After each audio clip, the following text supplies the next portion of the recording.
this Zoom. I'm getting ready right now. It's 12 o'clock. And you can hear me? Live right now. Okay, I unmuted you. Hey, girl. Hello, hello. I'm over here putting the Snapchat. Girl, every time I do this stuff, like, I'll be all... It's so complicated. Yeah, I'll be all nervous, like, what's going on? Yeah, because you never know what could go left with technology. Girl, exactly. I was like, I'm over here. My ring light is all the way on this side. Yeah, I got my ring light in front of me. Shoot. Andrea Johnson connecting to audio. Hey, there's someone coming in. I'm gonna give people about 5 minutes. Kendra from Conceited Creations, she's gonna be about 15 minutes behind. Okay. So we'll start with you, and then when she's coming, we'll go from there. Let me just I feel like I have sunlight over there. Oh. Hello, Andrea. I'm gonna just change my ring light to like right in front of me. Hi, Lakeisha. Okay, give me 1 second.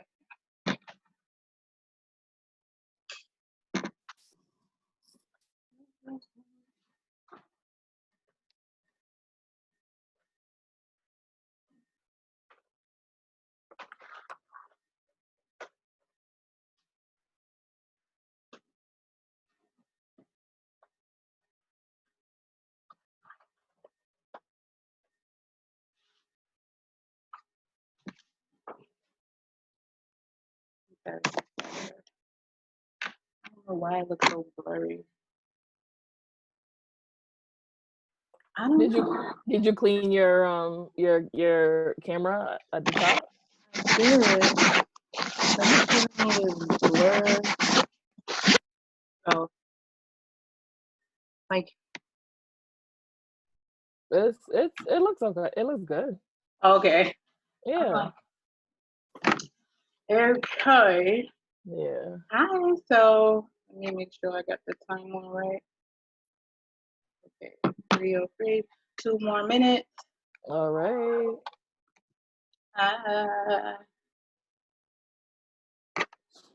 So how's everybody doing? I'm hanging in there. You're hanging in there? Yeah. I'm trying. I'm trying to do a little fashion. Yeah. I'm like, I'm gonna go outside today. I haven't gone outside in like 2 weeks straight. Like, no, I go outside. I go for walks just around my neighborhood, like just to get some sun. Like I do that like every other day. I'll be there like, I don't want to go outside. People are like, hey, I'm gonna visit you. I'm like, don't do it. Like, I don't want you to visit me. Like, but then I'm like, you know what? I do need to go see people. I need to go out, stretch my legs, get some sunlight, get some vitamin D. Like one thing I would say, like also because I do like beauty videos too, I do work in healthcare as well. So I say people are, the news makes it scarier than it is. Like you could actually be outside as long as you're not, in a supermarket or, a closed area with other people. You could take a walk, around your block, as long as you have your mask, you should be fine. It's not that's scary that you strictly stay at home and don't go outside. So you need some vitamin D, you need that. I feel you. So I'm just gonna start right now since you already started giving some some advice anyway. So for those of you who don't know me, my name is Karen Tenord. I'm a licensed cosmetologist. I specialize in painless braiding. I did all the extra stuff, and then I just said, let me just focus on hair care, hair growth, because it's something that I do for myself. And I think that in order to like talk to my clients and understand what they're doing, I have to also be doing the same thing. So so painless braiding is something because my sister snatched out some of my edges, and I was like, I will never go to you. I went to some African shop. They did my braids, same thing, and I was just like, I'm just gonna do my own hair. I don't trust anybody with my hair, and I started to be that for people, right? So I created this event just so that people have access to beauty professionals. So you have questions that they can't do. We can't be without physically. So I this is the third live event that I did. Every 2 weeks I do one, and I bring different people from the beauty industry on to just give some tips that they do. Um, that they can help that might help you. And then after this, you can also find this on the podcast, on Spotify or things like that, or on YouTube. You'll see the video again. Um, so whatever you miss, you'll still be able to get there. So now, Simply Christelle, I met her just a fact at a info. I think it was like a testing thing at Janet Collection. Yeah. Yeah, they invited a whole bunch of bloggers and people in the beauty world to talk about their hair, to improve their hair, which was super, super cool for me because I met a whole bunch of beautiful, talented people, and I gave my feedback. But then a year later, we did a vision board party at one of the other girls' houses, and was you there? Did you go? No, I wasn't there because I was in Haiti at that time. Yeah, so also Yeah. 80, you know what I'm saying? My Yeah. flag is in the back right there. But okay, so we're gonna go into your routine right now when it comes to skin.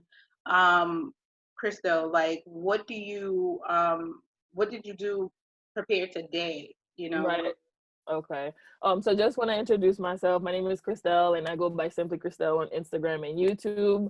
I started my YouTube channel back in 2016, I would say, just that's when I had Big Chop. I Big Chop a year before. So then I tried to, share my journey on YouTube and then started focusing more on Instagram, sharing beauty tips and natural hair related content. And I've been doing that ever since. So if you want to follow me on Instagram, it's at Simply Christelle.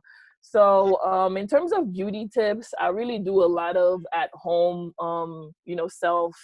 self remedies or self care. So exactly last night to prepare for today, because I haven't done my makeup in a long time since quarantine. Like I just been just staying in the house. I actually had bought some aloe vera.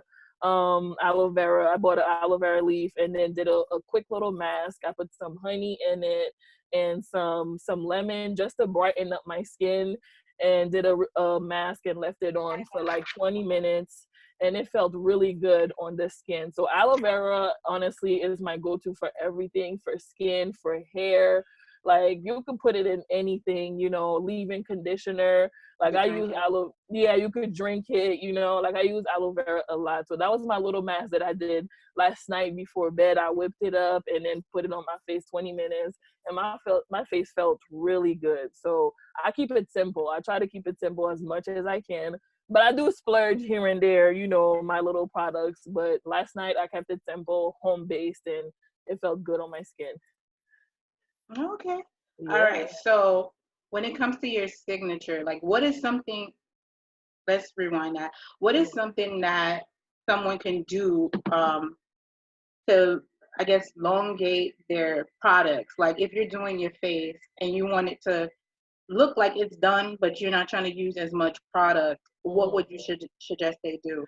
I think usually you want to focus on the areas that really brighten up your skin. So me, on a day-to-day basis when I go to work, I usually never wear foundation. So a concealer is a great way to minimize your product usage and kind of wear minimal makeup. So the concealer under the eyes is very effective, because your eyes usually tend to have, not everybody has dark circle, but it tends to be an area where it's really dark. So by just putting a little bit of concealer under your eyes, it really just brighten up your face automatically. So you set it with a regular powder, you can put some blush, and you go about your day. So concealers are my go-to all the time. Like to go to work, I just put a little bit of concealer and I just dab it with my fingers. Sometimes you don't even need any tools, just your fingers, and then you use some powders to set it, and you go about your day. Like mascara is optional, but usually you just want to brighten up your skin,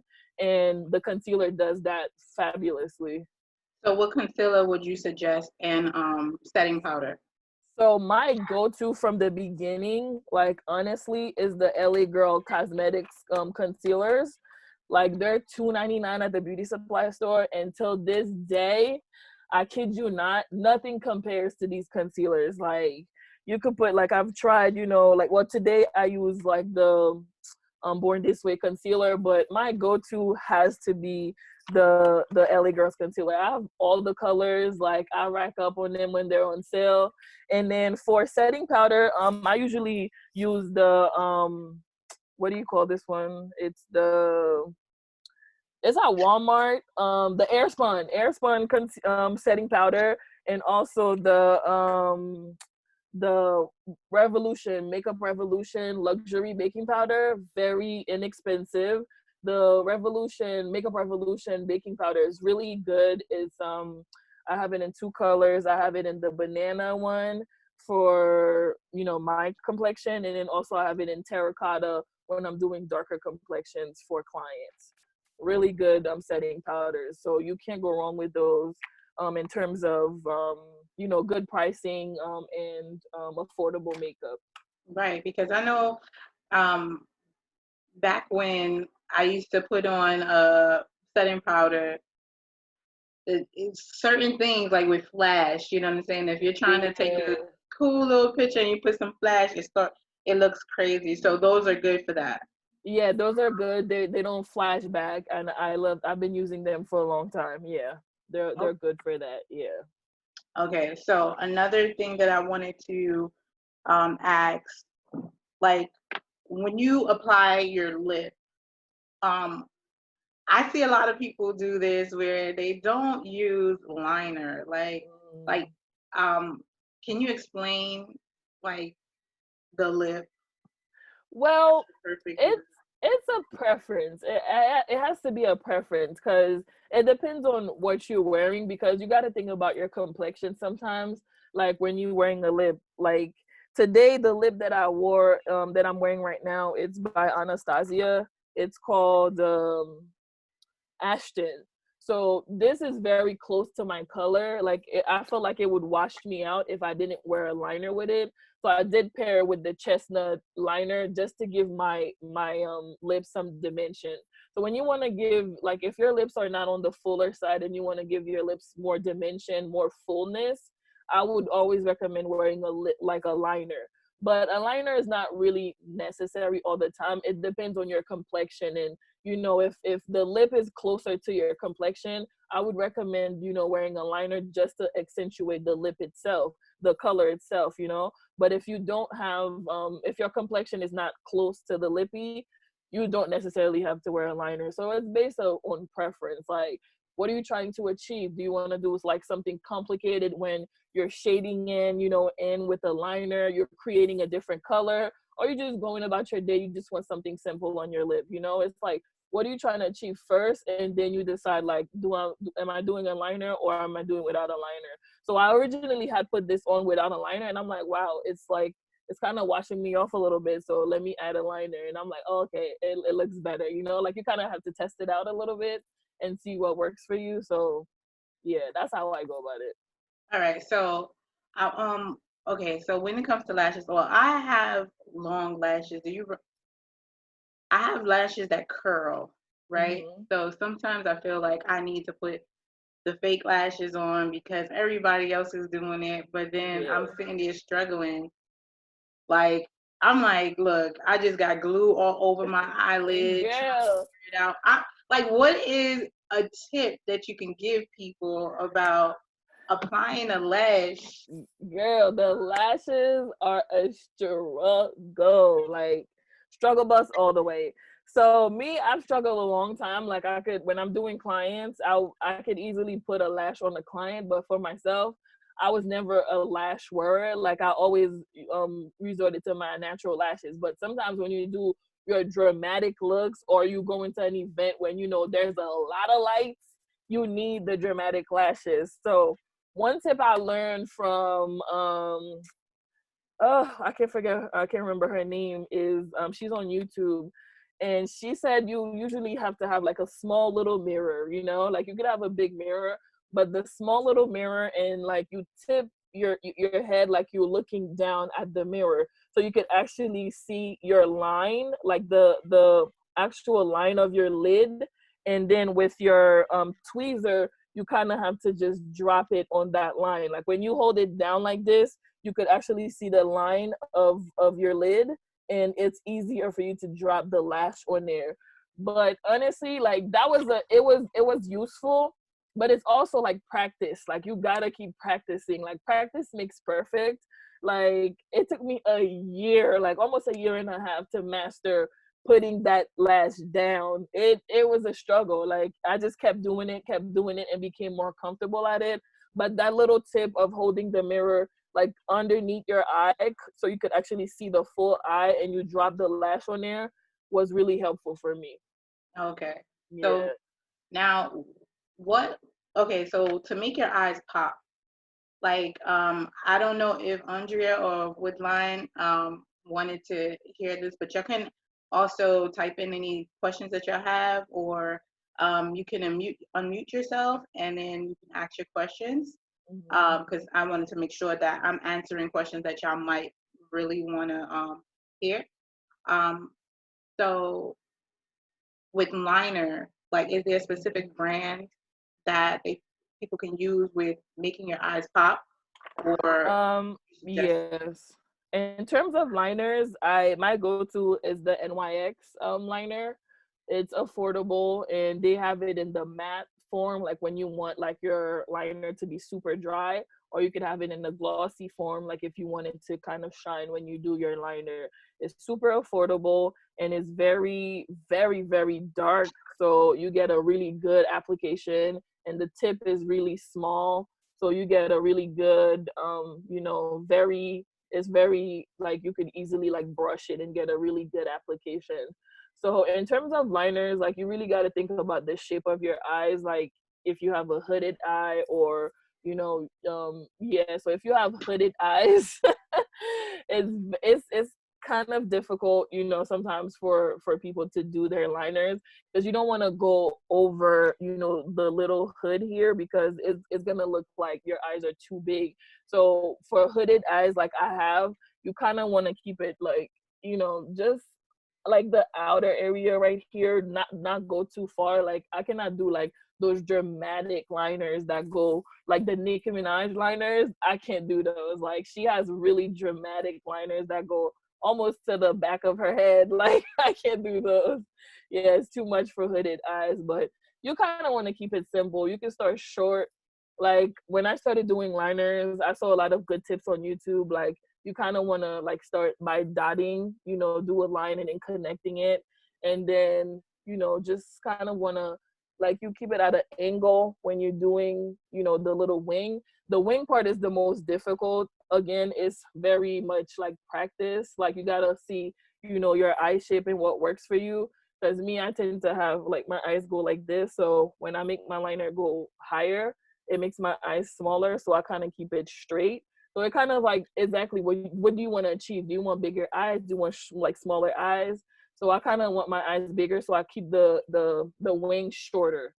But again, like the NYX liner is very good, very affordable, and I use it a lot. Like I use a lot of NYX products actually in terms of affordability. Yeah. Okay. So I know with people when they apply makeup, they I don't know if everybody knows this about moisturizer, Mhm. like that you have to apply that prior to you applying anything. Of course, there's toner, you Mhm. know, like the steps to it. Um, what brands that are affordable that won't dry out the skin, and won't, like, I guess, battle against makeup? The makeup, yeah. So in terms of moisturizer, you can, well, me, I keep it simple. So my face is on the it's combination, but not really. I don't really have oily skin, but sometimes my T-zone would get oily, but I don't have oily skin. For the longest time, I think since I would say about 2018 now, I've been using the Mielle Organics face lotion with SPF 15 in it. Like this, I've been using this consistently, and my skin loves it. It moisturizes, hydrates, and it leaves my skin really smooth. And it has SPF 15 in it. And honestly, like it does not interact with makeup at all, because the minute you put it on, it just seeps into your skin and it leaves your skin very moisturized. Like I like this a lot, and I used to use this L'Oreal Ideal Moisture, but this one I don't think it has SPF 25, but it's not really good on oily skin. I noticed. So, but for me, it works perfectly. But with people with oily skin, it doesn't work. But this one by Mielle Organics, like it's amazing on every skin that I've used it. I don't know how much it is actually, because I had received it like as a gift. But I don't know how much it is at Target. You Does it definitely, last? yeah, it does last. It does last throughout the day. And I think I had traveled to DR with this, and only by applying the lotion on my face, like the rest of my body got really tan and my face did not get tan. So the SPF really works on this. Like I did not get tan on my face at all. So I would recommend this for SPF. Like No. it's really good to So, protect your face from the sun. So a lotion with SPF that works. I like this a lot. Yeah. okay, so guys, I would understand like if it does cost a little bit, but if like it lasts longer, then it's a good Hmm. investment. And It plus, is. you want to make sure right now we're in quarantine, so we don't really have to use it as much. Exactly. So, but it'll keep us looking alive. You know what I'm saying? Exactly. Yeah. Like I mean, we be in the house like, looking crazy. And if we have someone with us, or if we get on the video, we want to actually look like we're not Hmm. falling apart. Like we want to Exactly. still look like we got it all together. Especially coming out of this, you want to make sure your skin is treated well, Yes. because it makes you feel better when you look good. You look in the mirror, you walk past the mirror, you're not scaring yourself. You want to be like, yo, I'm doing good. My skin is glowing. Hmm. So you don't have to wear makeup. It No. boosts. It's like just when you do want to put it on, at least we know what we're doing and what we're using that is going to, Exactly. not damage our skin. Hmm. Um, so I just wanted to talk a little bit more about um, like what brought you into makeup.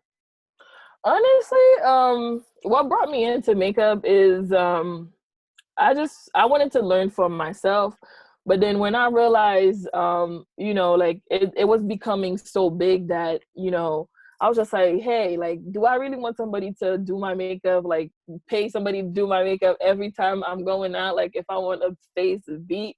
And I was just like, let me try and see if I could do this for myself.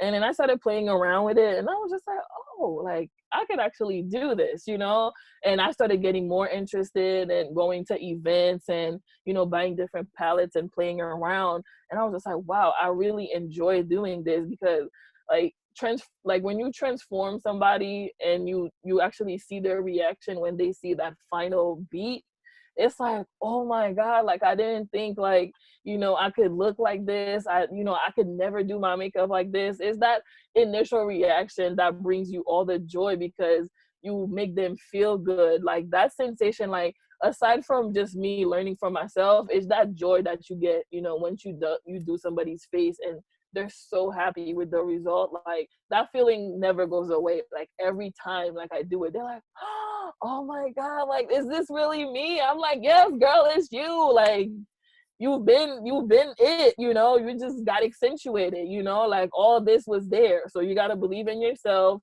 do little things at home that makes you happy. Like you don't need a full beat, to look beautiful, because you were already beautiful. Just me adding these products on you, just added that little extraness, but the beauty was already there. So that just shows you can do this at home and, you know, feel beautiful and look beautiful. So that really like draws me to keep doing it because it makes them happy, you know, like makeup really do bring a lot of happiness to people. So yeah, that's why I've been doing it. When I went to school, I learned about this one thing that I was skin tones. Make, you know what I'm saying? Like having the proper thing. Because some people, they they know a little bit about makeup, but they don't know about the different things, skin tones, the Yeah, red. Like I'm red, you yeah. know. So you want to talk a little bit about that, like In terms of skin tone, I'm still learning about skin tones because my client list is not, you know, so wide that I can honestly say that I've touched every single color on the color wheel. I have not, so I'm always learning. But what I make sure to do is like you always have to test, you know, like it's always good to test, like have a test spot on the client's face to see, you know, what undertones they are. And usually like based on what I have in my kit, I could usually mix a few foundations together to get the right tone.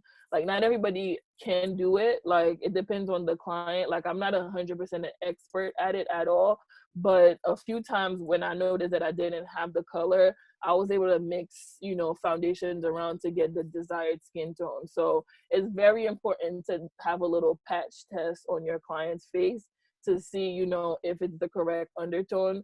Um, um, you got to think also like, do you have the time, you know, to do that, you know, because depending on the allotted time that you have with the client, but it's always good to do a patch test to see if it's the correct foundation before you go full blown and then you got to go back and start over. So always patch test. That's what I would say with skin tones. Do a test to see and if it's when the correct foundation. y'all testing, I want to make sure that y'all understand this. At the bottom of like each makeup foundation or something, it says warm or cool Mm-hmm. and neutral. So so a person who's warm, that's like red undertones. If you orange, things like that, so you don't look gray. And Right. then there's the blue undertones, the cooler undertones, like um, I guess those people to me be like a little bluish, grayish. Yeah, they're Skin. really they're so dark that they're blue, you know. So it's like models like Alec Wack, you know, they're so dark, they're blue, yeah. So they would, you know, basically like you would use like I know Cool. cool with them, and then you have your olive undertones. And honestly, like, you know, Rihanna kind of nailed it a little bit with all her undertones. Fenty. So with Fenty, her foundation kind of everybody has an undertone with Fenty, and if you don't, you could always mix it, like I said. So she really nailed it with the deep olive, cool. You know, she really nailed it in that sense with the foundation. All right, so make sure y'all look for that. Like, it's a lot of numbers on there, but you got to make Yeah. sure it's either warm, cool, neutral before picking it out because you're gonna look real weird. And I don't know, like just match it. Yeah. But I was gonna say something. So I'm gonna open. If y'all have any questions, I'm gonna open y'all off of mute right now. So if you have any questions that I did not um, touch on, you can definitely ask away. Anybody? Um, for somebody that is completely new to makeup, where do you recommend they go first to buy their makeup? Um, well, it depends on your budget. I would say first, like it depends on your budget, but um I would recommend drugstore because drugstore have gone a long way in terms of makeup. So you could get, you know, the best for your money in drugstore like Walgreens, CVS, And they're still right. open right now, right? Yeah, they're still open right now. So Walgreens, CVS, Rite Aid, all these pharmacy retail stores are really great. Walmart to start off because they carry all the drugstore items. The beauty supply stores are closed right now, so I would not recommend the beauty supply stores. But Walgreens is my go-to. You'll find all the brands there: Revlon, NYX, Maybelline Fit Me foundation is really good. Foundation to start off your makeup kit. You can find all of them at Target. Target is open as well. Honestly, the Maybelline line for beginners, you could literally find everything with the Maybelline line, from the Fit Me foundation, the Fit Me powder, the Fit Me concealer. You could do literally Maybelline with everything. L'Oreal for your mascara. I really love the L'Oreal. What is it that volume lash mascara? It's like the black bottle. I can't find it. Oh yeah, the lash sense. Oh, that's actually Maybelline. Never mind, it's Maybelline, not L'Oreal. Lash sensational mascara. That's my go-to mascara. Drugstore Maybelline. I love it. And then the Maybelline Fit Me powder. Oh, you all Maybelline. Yeah, it's really good. It's a very good foundation. They stepped it up, when they rebranded this whole Fit Me thing, and it's really good. So I love the Fit Me line for Maybelline. And then, like I mentioned before, the concealers with LA Girl Pro Concealer. You can't go wrong with these concealers. And then the really good thing with the LA Girl Pro concealers, they also have correctors also. So if you do have hyperpigmentation where you have your skin is darker in areas and then others, you could use the peach corrector to correct your face. They have everything for the LA Girl Pro Concealer. So yes, I would do Walgreens, Target, these places, and get drugstore product. And then when you feel like you're comfortable, then you can start venturing out to Sephora and MAC to try those more high-end foundations. It's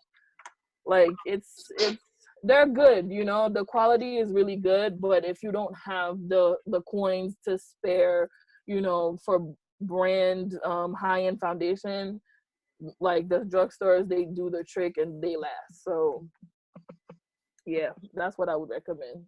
Okay, thank you. You're welcome. And you can always start off really light. You can put some foundation in your moisturizer, and it becomes like a tinted moisturizer, and you can put that just for like a nice smooth base.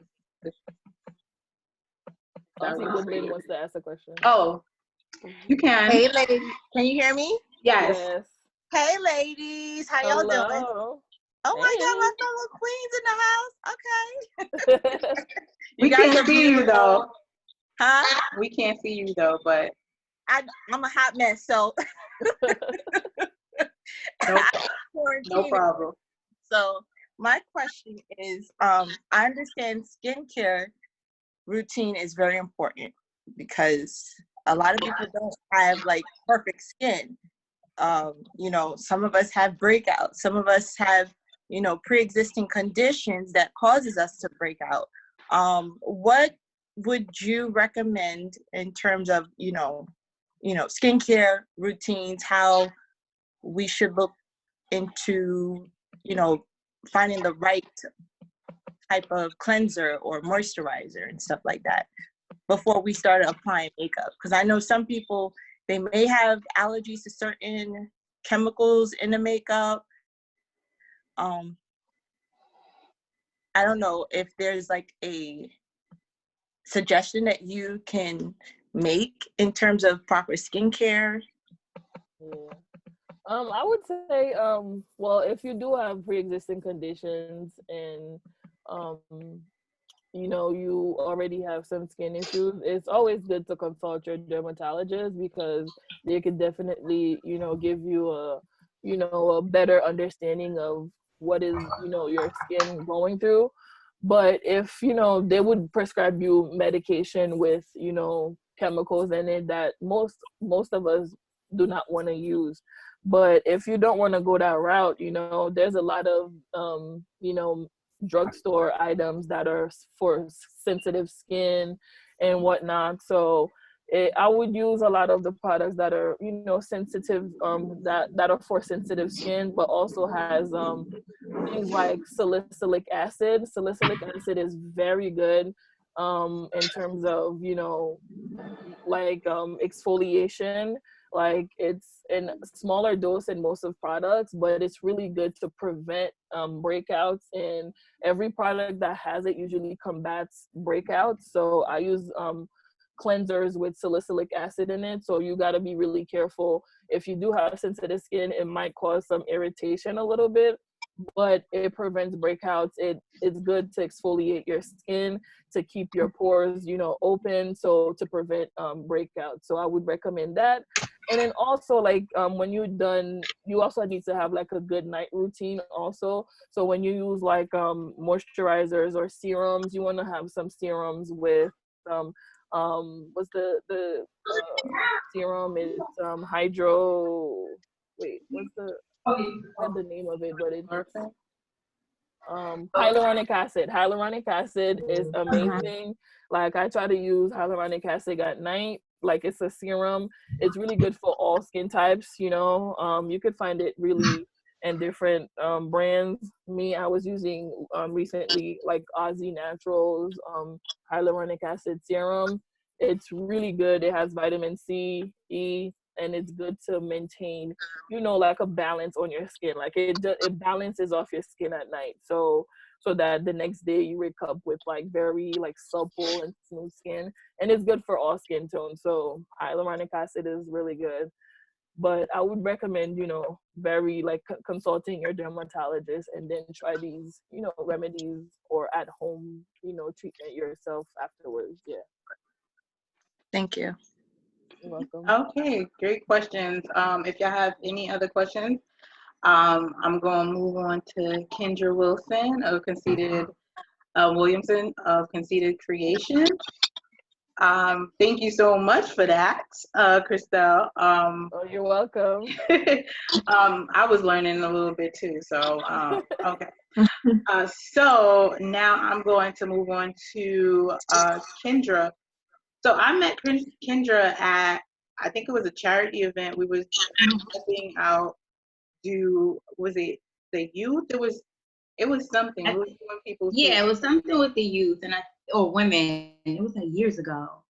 Yeah, it was years ago. We met her one time, just like I met Christelle, and I was just like, that's kind of how I network. Like, it's an organic thing. Like, when I meet at least one or two people, I'm like, you know, like, we're gonna do something in the future. I don't know when.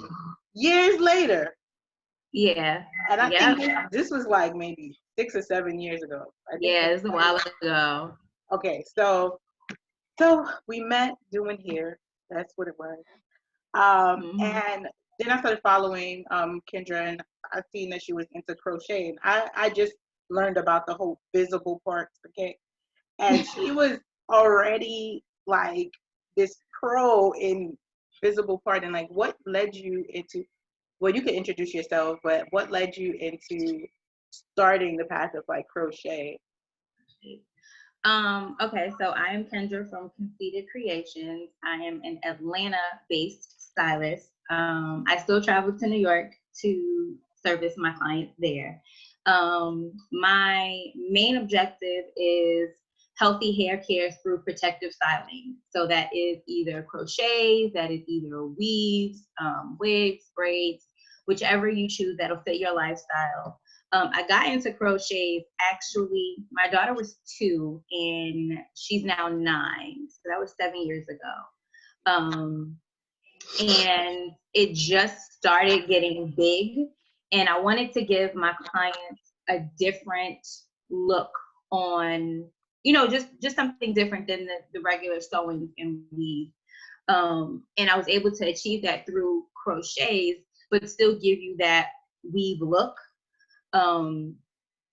So it was just something I seen, and I pick up things quickly. So I said, let me just try this. I tried it, seen it once, and I have just been doing it ever since.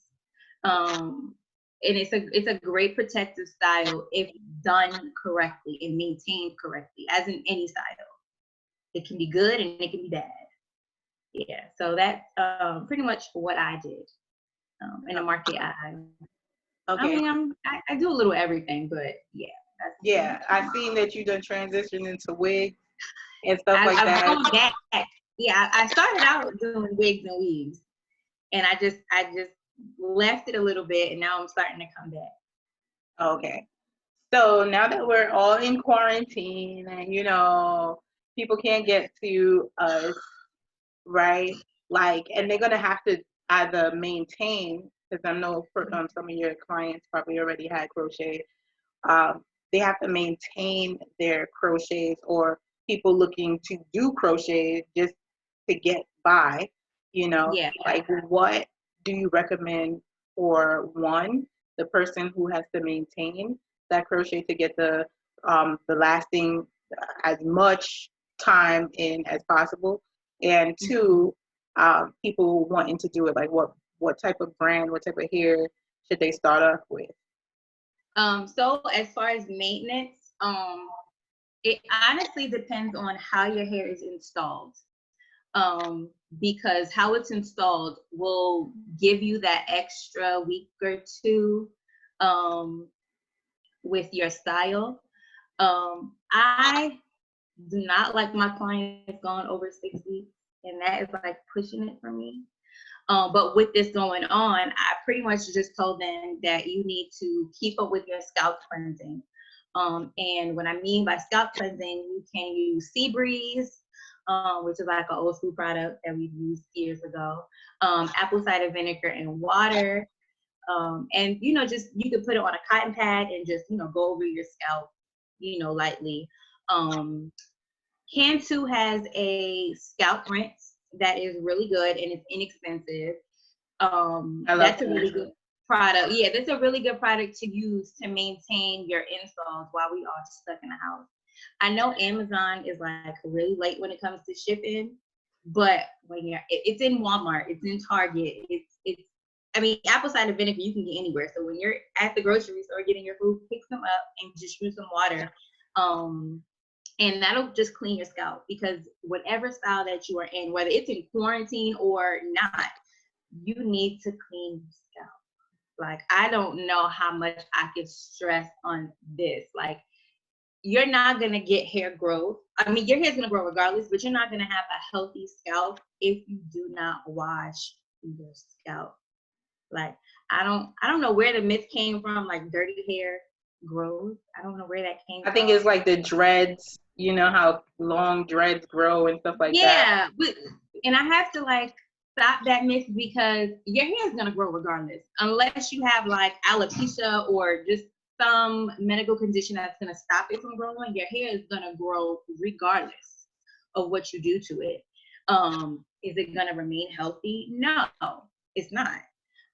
So I stress when it comes to protective styling that you need to clean your scalp and not co-wash your scalp. I have a question. Mm-hmm. When you say to clean your scalp with the apple cider vinegar and a cotton pad, like, so when you mix like 1 part apple cider vinegar and 1 part water, after you do, you know, rub it with the cotton pad, do you have to rinse it off or you keep it on? So no, you would rinse. So now that depends on how your crochet is, and that goes back to how it was put in, because every stylist does not know how to properly do a base. Right. So it depends on your base. If you are, I've seen people do the braidless crochet, and it's like just a ponytail and then like crochet over it. The water, once water hits it, your hair is gonna swell up. Yeah. So I mean, but you're in the house anyway, so you can just throw a little scarf on and, you know, put your little lip gloss on and be cute for camera. Yeah. That'll work. But if you have like some neat braids and they're small, not tiny, but small enough, I mean, you can rinse. Go get a spray bottle, and just rinse it out. You're not going to use a whole lot. It's not like you're using shampoo where it's going to be sudsy. But if you have twists in, like the crochet twist, you can wash your hair with that. Okay. I've washed hair with the Marley hair. I know a lot of my clients are not comfortable actually getting in and washing it. So I just tell them to use, the method with the apple cider vinegar. If you do choose to wash it and you're comfortable with it, you're going to have to make sure that it's dried properly, because you can get mildew. And then that's a whole nother issue that you're gonna have, and you don't want that.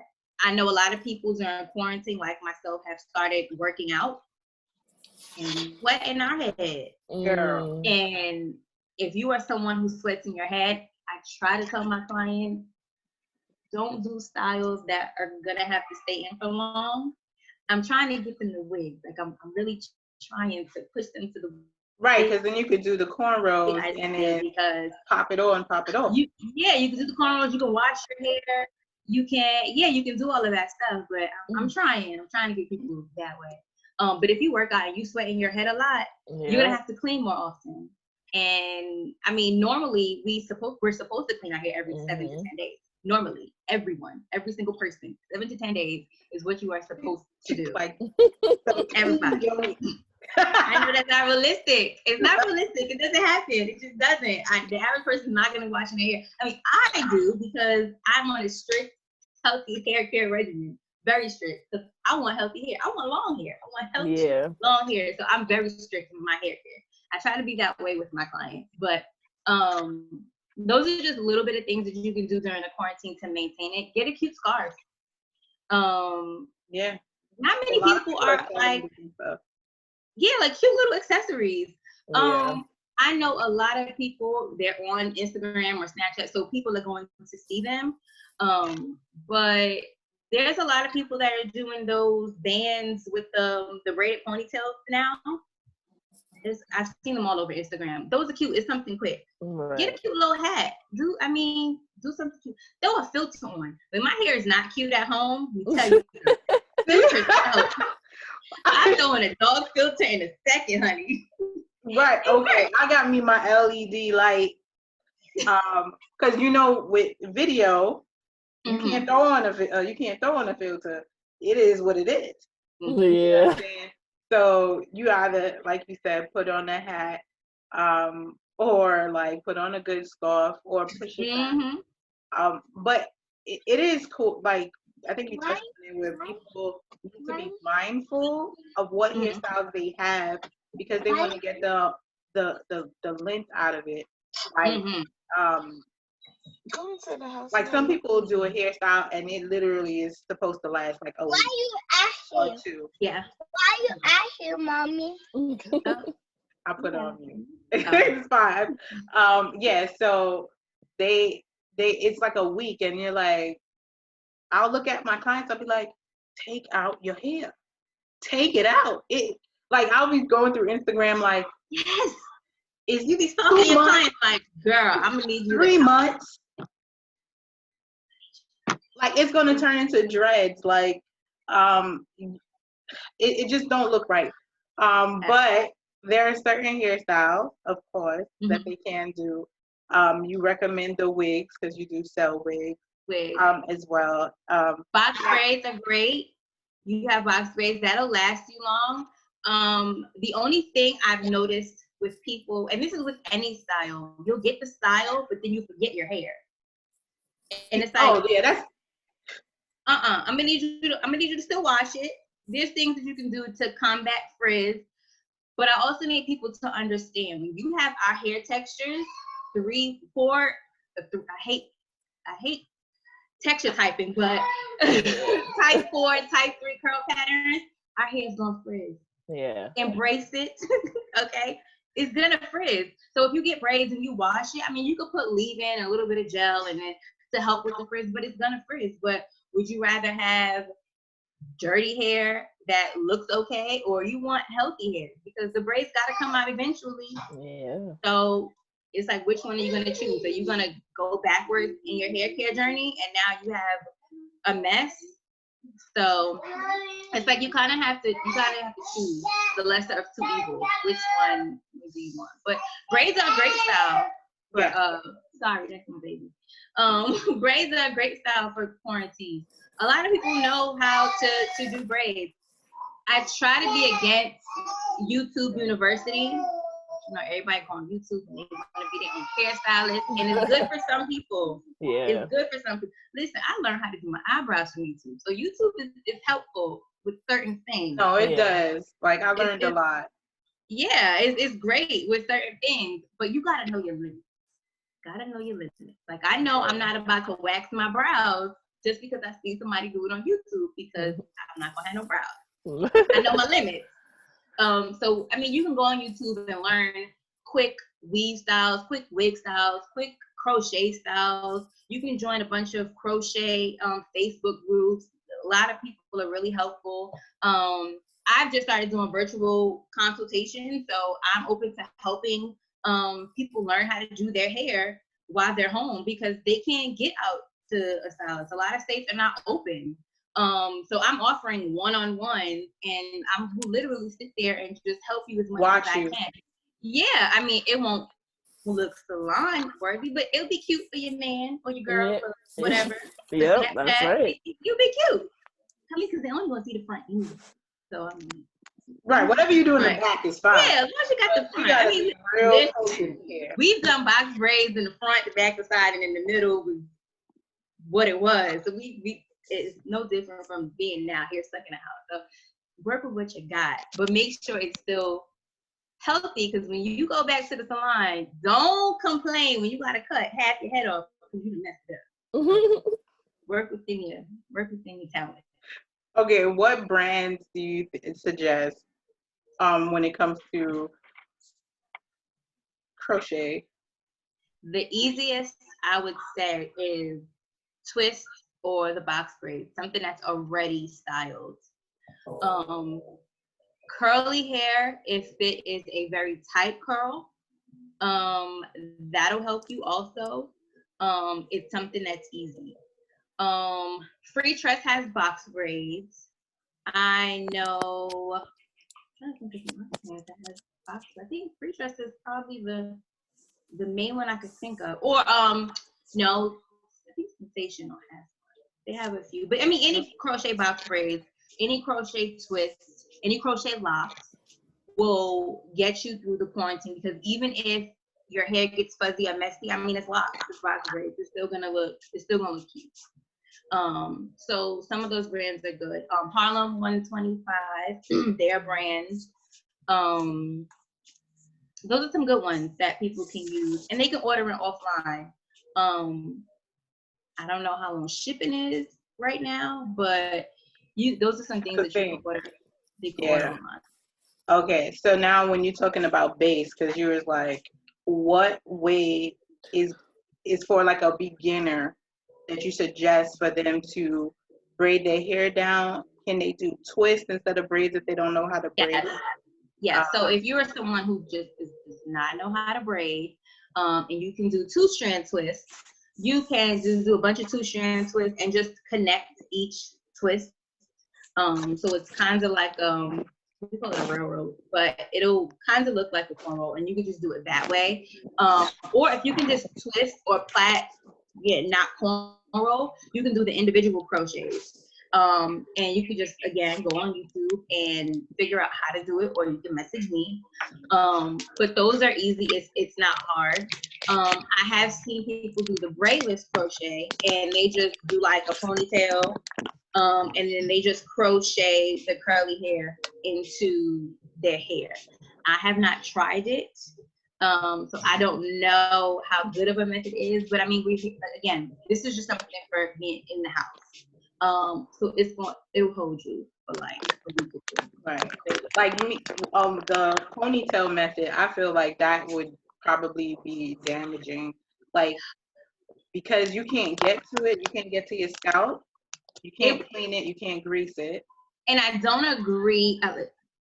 And this is my recommendation. I feel like I gotta do a PSA. A disclaimer. Disclaimer. This is only because you were stuck in the house that you are doing this method. I don't suggest the rubber band method. That's something I'm totally like, we're just not gonna do it. Mm-hmm. But if it's something if you're just in the house, do a crochet ponytail. Do that. Yeah, just put it up. Just put it up and then just like crochet a few pieces into your ponytail. As far as the whole head, I mean, if you don't know how to use a crochet hook, it can snag, which again, something I'm against. So I probably wouldn't do that, but it is an option out there for some people. Again, you know your hair. You got to work with what works for your hair without it becoming unhealthy. So again, I'm against it. But if it's like dire need, I mean, if it's do a wig, do a crochet wig. How about we just forget the whole ponytail method? Would you teach? Are you offering like people to learn how to do it? I will. I have no problem teaching the crochet wig method. It's very easy. I feel like I need to do a tutorial on it, but it's so simple. It really is. It is simple. But if anyone wants to message me and learn how to do any of the styles, I have no problem teaching it. Right, because there's a specific wig cap or something like that. Yeah, you need they have crochet wig caps. You need that. You need your crochet hook, and you need the hair, and that's pretty much it. And a styrofoam head. You don't need the canvas heads that you would use to do a wig, but you can just use the regular styrofoam heads. They're like $2 or $3. Your crochet hook is $1, and then your cap is like $3. So, and then just the hair, and then hair just depends on how full you want it and all of that. But I mean, you can get a crochet wig if you wanted to do it on your own for like a good $30 if you wanted to make it. Yeah. Okay, so I'm gonna open it up for questions that y'all might have for Kendra. So if you have any questions, you can ask. Wait, I'm trying to. Okay, Woodline. Okay, so I listened to when you said about debunking the myth about washing your hair. So for someone that has really, well, I have like 4 different hair textures in my household. So it's hard trying to keep up with everyone's needs. Is there a universal product for everybody? Yes. I feel like I'm gonna say this, and I'm gonna be tarnishing like the whole natural youth Instagram community. But I'm gonna just say this: hair is hair. We're gonna make it simple. Hair is hair. Let me change it a little bit. What? Our hair is hair. Yeah. When I say our hair, you know what I mean? You don't need to go into our hair is hair. You should wash your hair every 7 to 10 days. Uh-huh. That will keep your hair healthy. The reason why we recommend 7 to 10 days is because we have sebum in our scalp. I'm gonna try to do this in layman's terms because everybody don't know what sebum is. We have oils and we have sweat. Our hair sweat just like our pores. Imagine not washing your face for 6 weeks, 4 weeks. It's just nasty. It's disgusting. After the first day, it's just, you start feeling ashy, you feel crusty. It's just nasty. Our scalp is a little bit different from our face because we have our hair to protect it. So every 7 to 10 days is perfect. When it comes to products, I like to say, make sure all your products are water-based because we need water. Water is the only thing that is going to give you moisture. I don't care how many oils is on the market. I don't care how many oils is going to say your hair is going to grow down to your behind.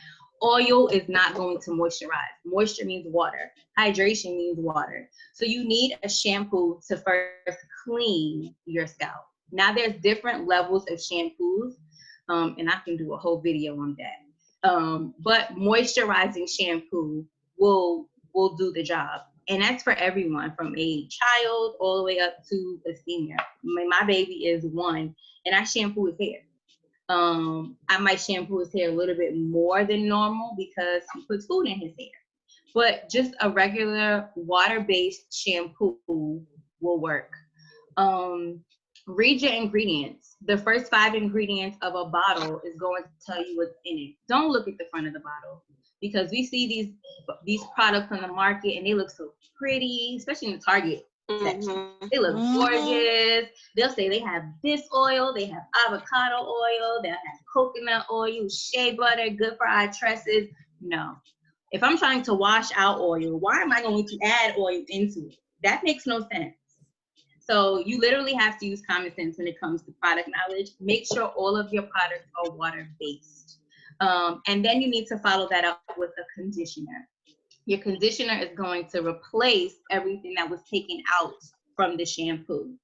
So with all of your kids, whatever the hair type is, shampoo, conditioner. After that, I will use a styler.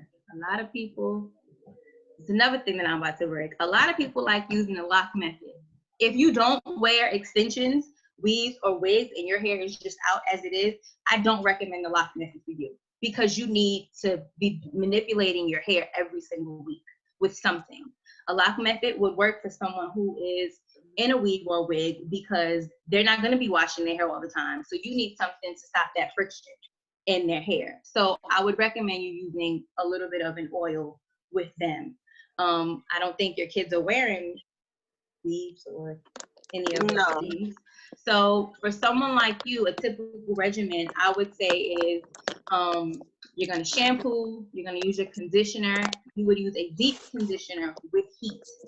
A regular conditioner and a deep conditioner are two different things. They're not the same thing.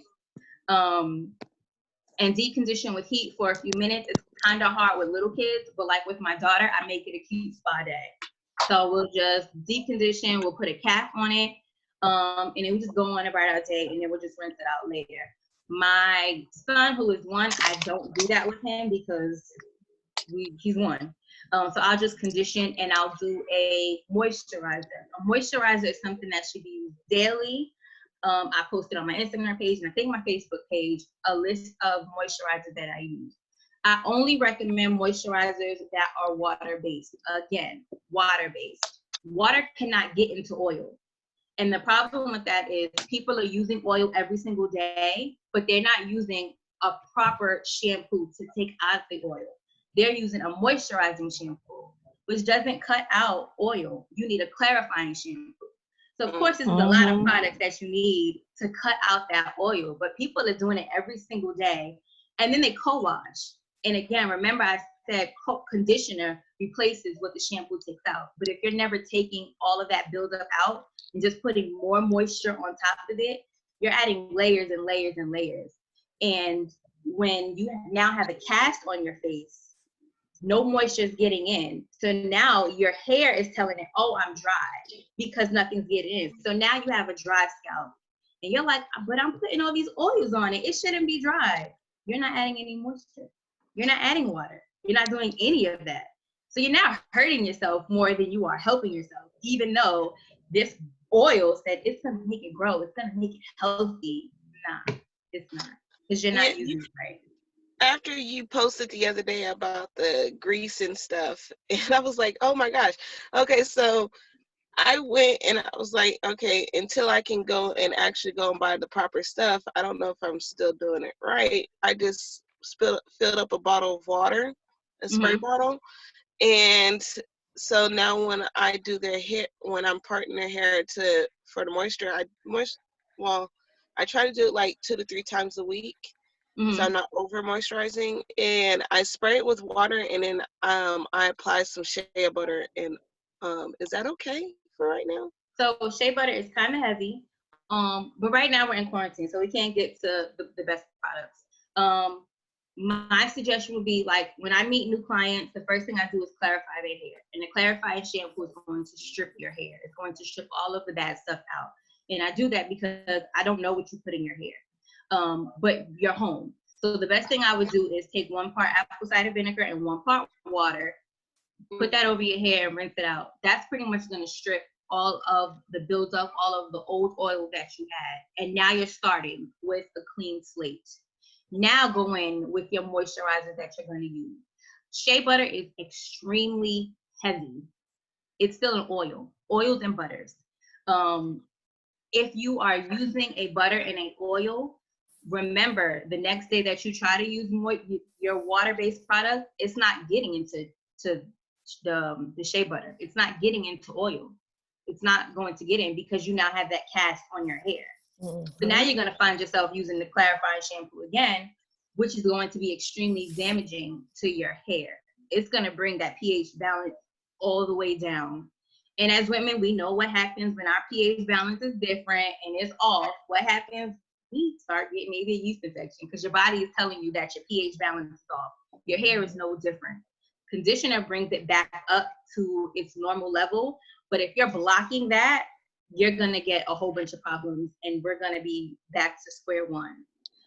So try the apple cider vinegar first. Then you're gonna shampoo the apple cider vinegar treatment. Then you're gonna condition it, and then you're just gonna use a water-based moisturizer. If you can message me and just pretty much show me what you have in your house, and I can pretty much help you with what you can do next. I have no problem giving you a regular shopping list. What I'll do is for the next 5 people who message me, I will do that for you guys for free.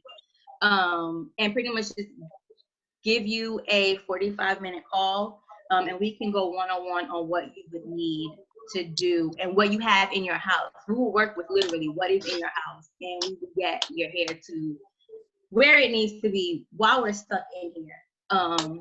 That is what I'll do. But I need you to know I can only do but so much. I can tell you all of these things. I can give you every single thing of what you need to do. But if you're not willing to do it, it's not going to work. So you just have to be realistic with your expectations. Be realistic with your hair. And that's with anything. I don't expect to get hair down to my butt because that's just not realistic to me. No one in my family line has had hair down to their butt. So for me, that's just not, we have thick hair, but it's just not realistic for what. So I just need everyone to have realistic expectations of what they can get and what they can achieve. So, and remember, rinsing out your hair with cold water. You have to seal your cuticles. That's very important. You want to wash with not like extremely hot water, but you want to wash with hot water, and you want to rinse out your conditioner with lukewarm to cool water. I know some people can't take cold water, but what you can do is, a trick is put your conditioner in the refrigerator. That'll be cold. And then you can rinse it out with like lukewarm kind of hot. You can do it that way. Or after, you can take a really cold towel and just put it on your hair, which is what a lot of spa people do. They put the cool towel on your face after they finish the treatment because it closes your cuticles. You can do the same thing with your hair. And that'll just close it because you want your cuticles to close all of that moisture, all of the conditioner, that you just put in. You don't want it to now just evaporate because it's just be a waste. So that's a very important thing. It's a process. Beauty is a process. It sounds like a lot. It does sound like a lot, but once you get into it, and once you hire a really good stylist like me who knows what we're doing, you'll get there. You'll get there. Yeah, like and you see, I have like people that make sense. They are about healthy applications, healthy makeup, healthy hair. Again, I'm a painless braider, so I focus on making sure your edges, like, I be like, edges matter, like, make sure you go to a stylist who has edges. Yes.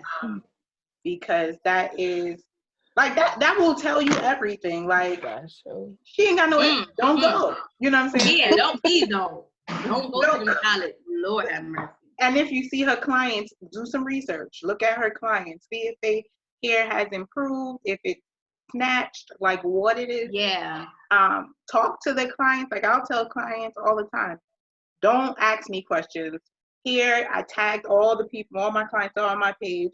Reach out to them, see what their experiences are, because I could tell you A to Z, and I could be lying. You know what I'm saying? Like, I'd be like, but they'll tell you the truth. Word of mouth is everything. So you want to make sure you can speak to people and know that, okay, this is true, because you'll hear different things, and people are saying here, like, okay, so I heard this thing, and they were saying that synthetic hair gives you liver damage, and I was like, what? Yes. So now, yes, synthetic braids give you liver damage. Now, you know how doctors sell you, they give you the sickness and sell you the cure? Yes. Mhm. Okay. So now the same person now sells this bottle of glorified holy spray. I don't know. And It's water. you spray it on top of the hair and it takes away this chemical that gives you liver damage. Now, I don't know what test has ever been proven that braids have given anybody liver damage, but people are believing this person, and I'm like, this is horrible. Because it's marketing. It's marketing, and it's really good marketing. And I can't even blame that person because that person got a good hustle, and they made it work. They made it work. I get it. They made it work. They made it work for them. Women are, I hate to say this about us, but we gullible. We just go. You can sell us a dream. If you know what you're doing, you can sell us a good dream, especially when it comes to our hair. Yeah. You can sell us a good dream when it comes to this. So, I mean, who doesn't use synthetic hair? Think about it. Where we doing weaves, wigs, whatever, we use synthetic hair to break down our base. So, and if let's just one little thing wrong with us, oh my God, that's what I have. Maybe it's the braids. So let me buy this product, and then now that man, and he a man. He don't even wear. So I just was like, you know what? I'm a person who does braid all the time. I'm like, this is not true. Like, this person is not a doctor. There's no scientific, no nothing. None. And they're selling this product, and you don't even know if that works. So, so again, it is look at the person, look at the client, and see if they are aligned with what you envision for yourself. Because if they don't have what you want, like the product, the results, then stay away from them. Yeah, you gotta research. Yeah, you gotta research for everything. You won't just go to any old doctor. You're gonna, I mean, at least for me, I'm not gonna go to any old doctor. I'm gonna see if someone went to them already. I'm gonna look. I say this, when it comes to your health, research them like you research a vacation. When we go on vacation, we about to look on TripAdvisor. Yep. We're gonna ask our friends. We're gonna add ourselves to the Facebook group of the resort place. We're gonna look at the pictures. We're gonna look at the YouTube videos. We do all of this. When it comes to our health, whether it's a doctor or we a gotta stylist, keep that same energy. keep that same energy. Don't let anybody into your head. Don't let anybody into your face. This is your body. This is literally your temple. It doesn't matter whether it's on your head or in your body. You still need to do your research. And so many people are not doing their research until something's wrong, until they don't have no edges, or until their hair is just not growing. Now you want to come to the professional. Now you want to question me. Now we can't help. Should have been questioned the other person who didn't know what they were doing. So research everyone, please, and research for yourself. You should know what's going on. You should know. So yeah, I agree with you there. You got to research. Look, and it's not only like that. It's also energy. Like I won't touch nobody's hair that I don't like, because I don't want to put that into the person's hair. Like I have to like you, because you got to pour that love. Like if I feel a little off, like I'm like, you just don't want anybody in your hair that doesn't have good intentions. Because I remember my mom said that one time, like this lady did her eyebrows and she felt the bad energy from that lady, and that brow never grew back the same way. And I believe it, like the energy, like the people's hand that touch you, they could transfer energy, from them to you. So like the people that touches your hair, they could be a big component of your hair growth. Like if they're really like a good person inside, they're not naturally nurturers, so they're gonna take really good care of you. So if you don't exude that inside out, I don't want you in my hair, I don't want you touching me, I don't want that, like no. So I agree with that a lot. Like you gotta feel the vibe, before you sit on somebody's chair. Like I'd be like, nope. They be there like, you wanna nope. I not all money, not good money. Like at all. Good. You know what I'm saying? Because something's gonna go wrong, and then they go on, and it's like, do you want that whole backlash, or do you want to just from the beginning go with your gut and just trust it and just be like, you know what, this person is going through a whole lot. Right. And anything right now might upset this person, and you don't want none of that. And if if your stylist is going through something and you can tell like they're off, their style is going to be off. Like it's going to whole bunch. They're going to cut your hair. Like it's just going to be a whole bunch of stuff. Your hair's going to start falling out, and you don't know why. Okay.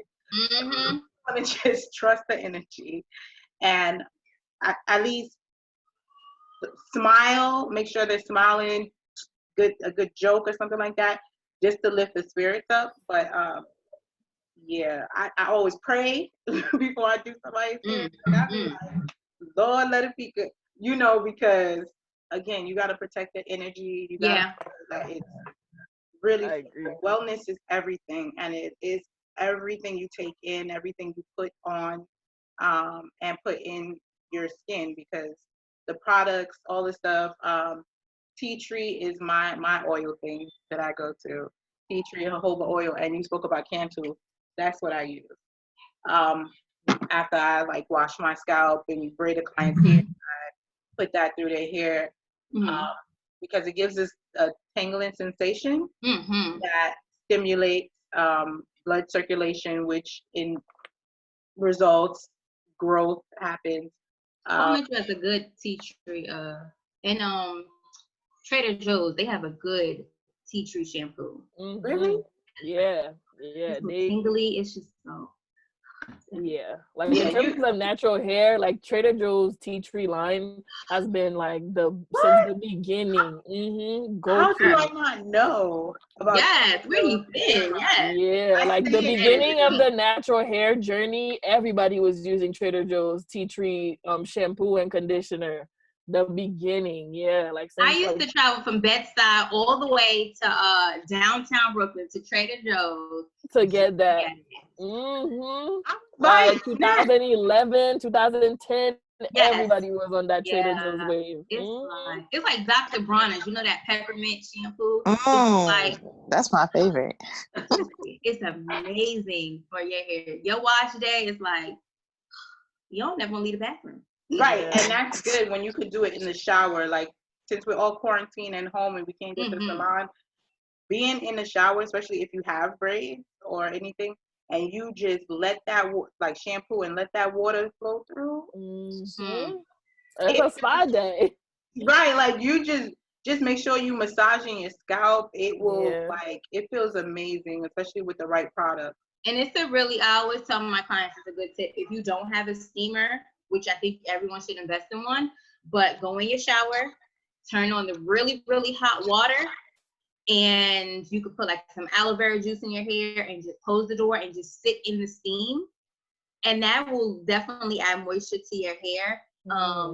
If you make sure you like wash your face before and then put the steam on it, that's spa day right there, because they do the same thing in the spa. They just put the steam what is a good steamer to buy? Like I just say go on Amazon, and I'm frugal. I know. No, me too, girl. Me too. I'm frugal. I'm frugal. So go on Amazon, whichever one is like the cheapest. As long as it fits on your head, get it. Okay. Yeah. Because me right now, like I'm out of nowhere, my scalp is becoming like really itchy, and it's like I do disclaimer, I do have eczema, but it's not like a very like it's not prominent. Like I don't need treatment, but it's just becoming like like I have a breakout. Yeah, like I have events, like it just comes out, and it's different part of my body every year or every 3 years. I just get I don't know. It just comes. It does whatever it wants. So right now, I feel like it's my scalp, and it's so itchy, and it gets like almost like dandruffy really quickly. And I was just like, maybe a steamer could help. Like. Yes. A steamer would definitely help, especially for my clients who have eczema and psoriasis. My first thing I like to tell them is like we all said, your hair is a part of your body. It's an extension of your face and your skin. Right. Figure out what's triggering your eczema. Figure out what's triggering the psoriasis and any condition. And then you can work to see what it is. But a steamer would definitely help. For you, I would invest in a very good steamer, because you want to be in there at least twice a week. I'm in my steamer twice a week. Wow. Now I'm relaxed. Girl, why are you relaxed? Like, oh my God, she said the R word. I'm relaxed. So No judgment. No judgment, for real. I be feeling it. I feel it. I have to do way more to my hair than someone who is natural. And people are like, what? But it should be easy because you relax. No, when you relax, you break down the bonds that's in your hair. So I don't have the elasticity. I don't have that snapback that everyone who's natural has. So I have to do more. I have to be strict on it because I want healthy hair. I don't want my hair to stop here. Like everybody who gets them washes, their hair just be stopping here, and then that's it when they relax. They don't, for some reason, they just don't go past the shoulder because they're not taking care of it. So I steam my hair twice a week. Wow. Because I have to put moisture in. So if you're someone who has eczema or has psoriasis, you need to get under that steamer because you need to add moisture. You cannot over moisturize your hair. All right, people, you cannot over moisturize. Okay. Our body is made up of water. That's like saying we have too much water. Like you can never have too much water. Well, people have drowned. Well, you can't drown. You can have too much water in your body, but your hair has pores. It's gonna evaporate. It's gonna evaporate every day. If you're using a cotton pillowcase, that's drawing out moisture. That's true. And if you have your hair rubbing on your cotton shirt or your wool shirt, that's drawing out moisture. You have your head on your headrest when you driving, and that's not satin covered, you're drawing out moisture. So you cannot over moisturize your hair. You need to put more moisture in. More. And you can over protein your hair, but you can't over moisturize your hair. Right. So you need all the moisture you can get. All of the moisture. Just keep putting it in there. Put it all in there. Okay. Any other questions? I'm unmuting everybody. Did you, Zane, did you give us your product recommendations? Oh, that's my sister's name, but it's Kendra. It's all right. Did I give the products? Yeah. What do you use twice a week? Okay, so for me, my regimen is every Monday I do a protein treatment with Apogee, the 2-step, and I do that on dry hair, and I section my hair because what I noticed for myself, and a lot of my clients, when you use products, you put it here and you put it in the back and you put it on the side, but you forget the middle. And a lot of people get that breakage in the middle. And that happened to me when I was pregnant. I would just do 2 French braids and I moisture everything else except the middle. So you have like, it's sticking out just a small piece. So I have to do everything in sections to make sure every single part of my hair is, has the product in it. So after I do my protein treatment, I rinse that out and I do my shampoo. I like to use Tresemme. I like to use Shea Moisture has a greens shampoo that I like using. I like to use Kenra. I like to use a lot of salon based products. Any product that does not have oil in it. I posted on my page about Design Essentials, and their shampoo has avocado oil. No, it has vegetable oil in it, in one of the 5 ingredients. And I was like, vegetable. No. Come again, say what? No. And that's a black product. Yes, and it's their natural line. It has vegetable oil in it. But a lot of the natural lines I noticed, not recently, honestly, I haven't paid attention, but historically, like when Pantene came out with a natural line, like one of the first ingredients was petroleum. And I think that is because Black people like straight hair, right? So if you want your hair to be sleek or whatever, I think they assume that means dump some gunk on there because then, you know what I mean? They wasn't. So it's kind of it's backwards to add oil to the shampoo, in my opinion.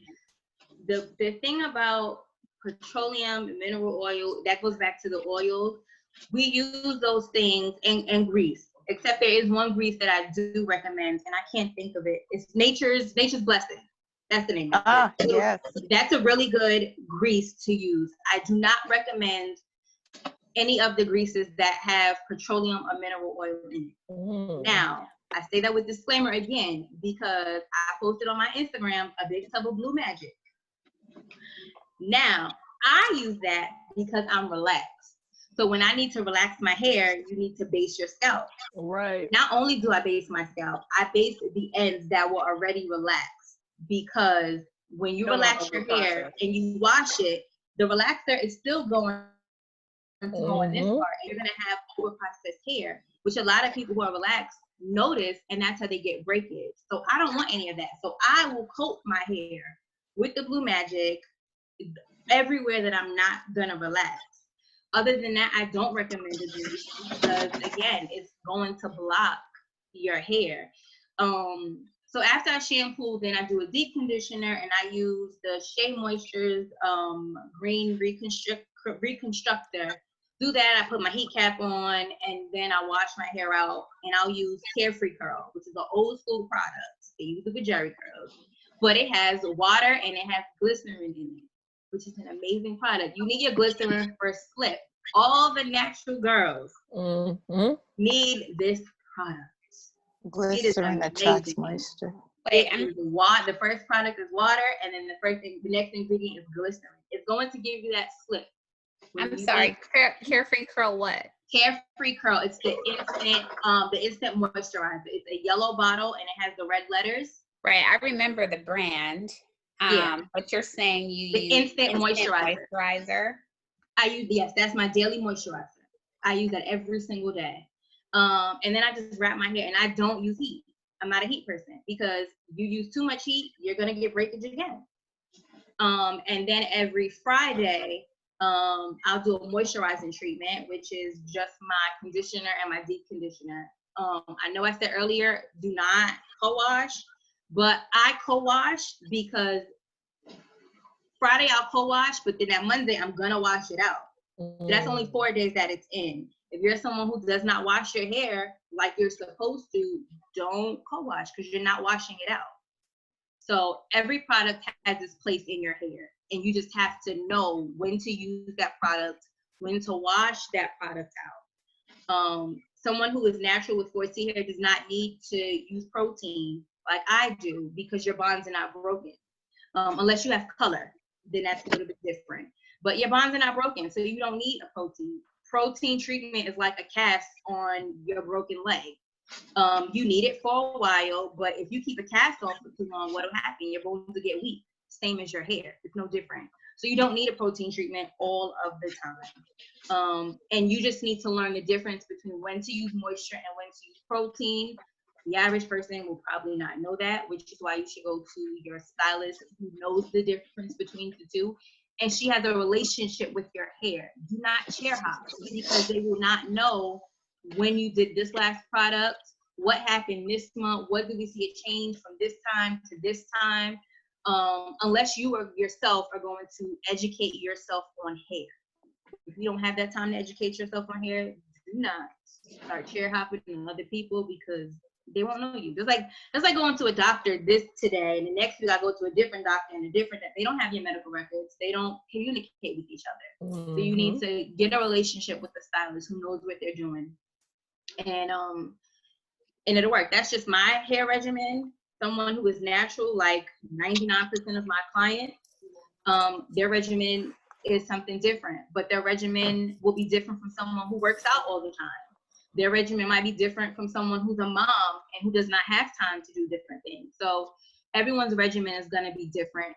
And again, see your stylist, and they will definitely, help you with that. And be careful with those natural hair groups, because some of them be, I just be like, so we gonna put yeast infection cream on our hair. Yeah, I remember that trend on YouTube. I think Woodland has a question. Woodland, go ahead. Hey, ladies. For retaining length, a lot of people are afraid to trim their hair. What would you recommend or suggest us, women of color with natural hair, do in reference to how often are we supposed to be trimming our hair, really? I would say every 3 months. And if you're putting in braids, I would trim every time I put in braids, like Okay. because you're not gonna see your hair. So and it's being put away for so long that by the time you come out, like you're gonna have either breakage or split it from like taking out and detangling. So you want to trim it. I would say you don't have to trim it like as soon as you take it out, but if you're putting it back in, yes. Um, yeah. Kendra, I know you probably want to say something more about I agree. 3 months or if you're about to put in braids, just do it. Trimming depends on your style. I wear my hair out mostly. So I would probably trim more than the average person, but I also do protective styling, and protective styling doesn't necessarily mean weaves or wigs. Protective styling just means anything that's protecting your ends, because that's what's going to retain your length. Another myth a lot of curly people think is that you need to straighten your hair to get a trim. You don't. If you don't wear your hair straight, why are you going to straighten it for a cut? The thing is, a lot of stylists do not know how to cut curly hair. Yeah. It is an art to cutting curly hair. It is not easy. It's not easy to cut curly hair. So you don't have to do it. There are a lot of stylists who are specialized in curly hair. I ain't that stylist, to be honest with you. I'm not that stylist that will literally go in and just like every single curl and cut. Yeah. It's work, but they have those stylists who do that. They do have those. But I do think every 3 months is every 2 to it's 6 to 12 weeks. Yeah. It's 6 to 12 weeks. You should do a cut. You can also do a light dusting, but it just depends on what your hair needs at that time. Go to someone who knows how to cut. Everyone doesn't know how to cut. Yeah. Some people will chop, okay? All right? And your hair still will have split ends. You want to make sure people are going in. Like you get, like some parts right here are like the shortest pieces. People do not trim those when you have to because they also get split ends. So you have to get somebody who's going to go in and literally see it and then trim it. So you have to be mindful that some parts of your hair are shorter than the other. And to not just have somebody or you do like a blunt cut because you'll still miss a lot of the split ends and you don't want it to travel up. So me, I had that cut where they literally just take the strand by strand. Like well, that was a she's like she literally just like keeps fluffing your hair and then looking at your hair like how it's falling and stuff like that, and literally just like strand by strand just like snipping. Like it took a long time, but my hair was like it was beautiful. It was healthy. Like it was bouncy. Like I was just like, yo, I never felt my hair like this. Like, so you really have to go to somebody that knows how to cut, and they really just take their time with each little snip. You just see like a little piece of hair just falling apart. It's like she's like manicuring your hair pretty much. It is. They got the patience of they do, and like she's looking like oh my gosh, that's care. Yeah. You got a passion for it. Don't cut your hair at home. Also, during this quarantine, don't touch your hair, please, because y'all don't have the right scissors. So I was gonna ask about the scissors, the shears. So I mean, I know my hair because I've been natural for a long time, so I know my hair. So me, like if I see like I could feel when my ends are splitting, so I could do a light dusting, like you said, like when I do a twist out or I do my plaits, and I see that my ends are like uneven, I would just cut that little piece off just to get me to to back to normal. Get the perfect. That's the only thing I do. Yeah. Don't go around cutting the whole thing. Just the kids school supply scissors and start cutting hair. Don't do it. You will be upset. You will be so mad at yourself. It will be horrible. Don't. But yeah, I mean, every 6 to 12 weeks is best. I have to write all this stuff down. Like I literally have to have myself a hair planner, and I know every time I get a relax, I need a trim because I only relax every 3 months. So in my phone, it'll say, this is wash day, this is co-wash day, this is relaxer day. I literally have it because I will not remember at all. Like I have so much other stuff going on that I won't remember. And my hair will tell me, like, you didn't remember. So it's breaking off. I'm gonna need you to get it together. So I have to write it down. So write it down, put it in your phone, put it on the alarm, in the calendar, write it down, put it in your little happy planner, whatever it is that you have, put it down. And I mean, every 3 months is perfect. But it just depends, again, it depends on what you're doing to your hair. How are you with your hair? That'll determine when you need your trim. So, and Woodline, it's to look for like it's cutting shears. That's for the hair. To look to if you're gonna cut your hair, use that. If you're gonna do it. Yeah. What else? We were about to say something. I think she asked about retaining length. Yeah, retaining length. I think that is basically the trims. With don't chopping but trim. Like it could be as small as like a half an inch. Because your hair does grow a half an inch every month. So you want to just trim it so that way the new growth comes in. You won't even know what's happening. Anyway. So yeah, so retaining length, you have to trim. It's you know what I'm saying? Yeah, like cut your nails, you gotta trim. going back, it's the same thing here and now. But I wanted to talk about our sponsors. One of our sponsors is Poor Little Rich Girl Studio. She sponsored a studded belly and a graphic tee. So one of y'all participants will be getting that. I'll be shipping it out Monday. So it'll be a raffle. Like I'm just kind of like choosing and no bias. And that sponsor is actually on the call. So it is Maya. So she's in the Bay Area.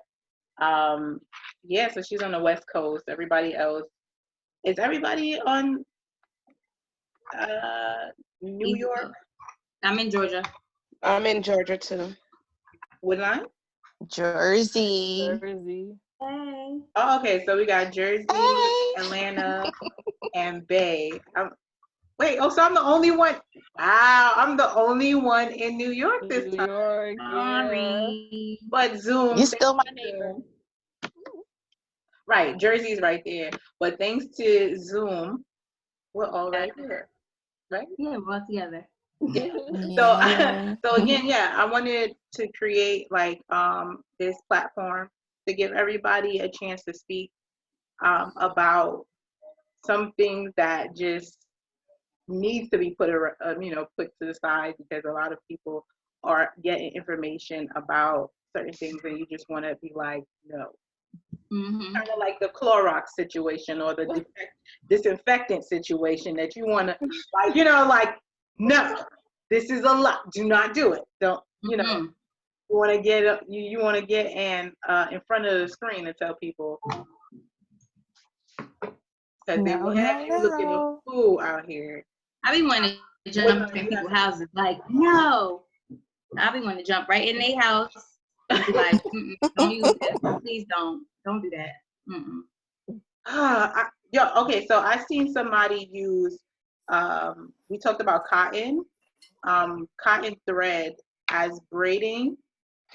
I've seen someone use cotton thread as braiding on someone's hair when I was taking down their sewing, and I was like trying to find like, where's the braid? Like I was looking for the extension that they use to braid. So I'm being like, wait, they use, not only did they use thread, they use cotton thread, and cotton they use is the going thread to sew it, or they use so it braid stretching. it, sew it. Wow. They use thread to braid the person's hair. And this person said this is her stylist, okay? Like my longtime stylist. And I'm there like, and you keep asking me why your hair won't grow. No, wait, the thread that you use to sew weaves, they use to braid? Yes. Yeah, instead of Oh. using synthetic hair, they use the thread. They use the thread. I was like, what? Now I've heard of people using yarn. Now I know because there are some clients who are allergic to synthetic hair.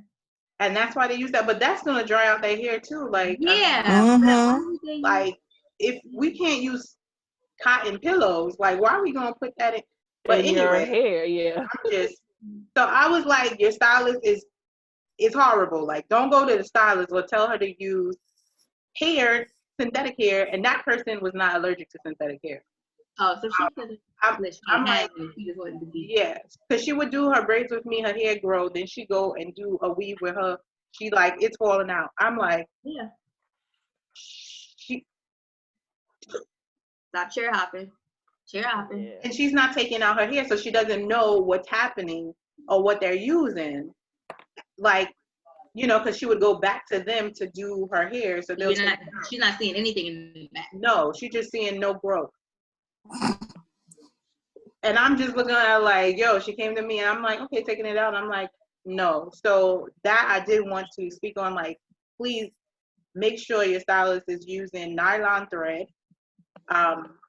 They're using nylon thread to sew your hair in, like, because the cotton is going to rip it out, strip it of its moisture, and to use human braids or synthetic braids, something to Or just use your hair if you can. yeah, or use your unless hair. your hair is really short. Or fine. Yeah, or fine. Or get a wig. Right. And make sure that you braid down this way. Yeah. So you need 2 anchor braids, so that way you're not pulling on the edges. Ask your stylist these questions if you're going to somebody new. If the stylist has an attitude that you're asking these questions, don't go to that stylist. That stylist is not for you. Because you should be able to ask your stylist any and every question that you have, and they should be able to, number one, act professional. Number two, answer your question. And if they don't know the answer, then they should be able to say, you know what, I don't know it, but I'll get back to you. So you can make the decision of whether you choose to go to that person or not. Ask these questions. They went to hair school, or they studied in there. Even if they didn't go to hair school, they should have studied enough in their profession. YouTube don't count. No, it don't. YouTube counts for yourself. In hair school, people are so shy. They don't teach you weaves and hair. Weaves is not on the state board. Braids. It's not on the state board. Natural hair care is not on the state board. So all of this information we have to learn ourselves. We have to take additional classes to learn these things, read books, and do all of this to give you your answer to what you need. So just the state board, they teaching you stuff. They teaching you perm rods, how to cut, do color. If you're someone who naturally don't do none of that stuff, I mean, it's not. When we're practicing on the floor and people come on, they assume all Black people know how to braid, so they'll send clients who come in for braids for us to test on, and some people don't know how to braid, but because we're Black, they don't teach that. They'll be there like, I know how to braid, but then there's the Dominicans that get all the blow drying clients, and I'm like, I want to learn that too. So it's a whole situation in beauty school. So people who, yes, they have their license, but also are they knowledgeable? Did they care enough to do the research to make sure that they're servicing their clients as much as possible? Follow their pages. You really have to give you the answer. Exactly. Nah, for real, because like the Africans, they've been our go-to for a long time, but then I stopped going to them because they really don't know how to take care of properly prep your hair for these braids. Like I keep telling people, like you said, they have no edges when you go to them. Their hair is never healthy. They're always so surprised when you come to them and you have all this hair. They're like, oh my God, how do you get all this hair? And I'm like, whoa, like you should know that, right? How can I take it out? How long does it take me to snatch this? I know, it's like me, like I have really thick hair, so when I go to them, it's always like, oh my God, and I'm like, nah, I need to stop doing that. So that's Yeah, that's one big thing. Like the Africans, you cannot trust, everybody, You you just got to make sure these people are either, I mean, credible, Yes. that they care, that you. I'm telling you, if they don't got it, don't get it from them. Like, just don't. It's just. And pay attention to their social media.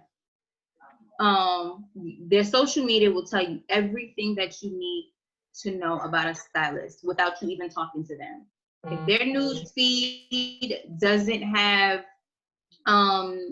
certain hair care tips, or they don't have a different variety of styles, I wouldn't go. Personally, don't go. I mean, I go to stylists even for my hair, so I look for everything. If you don't have something that I'm looking for, I'm not gonna message you and say, "Oh, can you do the style?" Because if you could do it, you would post it. Trust me, we always post our most amazing. We post pictures. So if they didn't post that picture, I probably wouldn't go to them. Right. I pay attention to how they interact with people. Because if you quick to yell at a client or a prospective client, that means you're gonna yell at me. You're not gonna be able to take me, because the stylist going to another stylist, we're the worst. So you're not gonna be able to take me.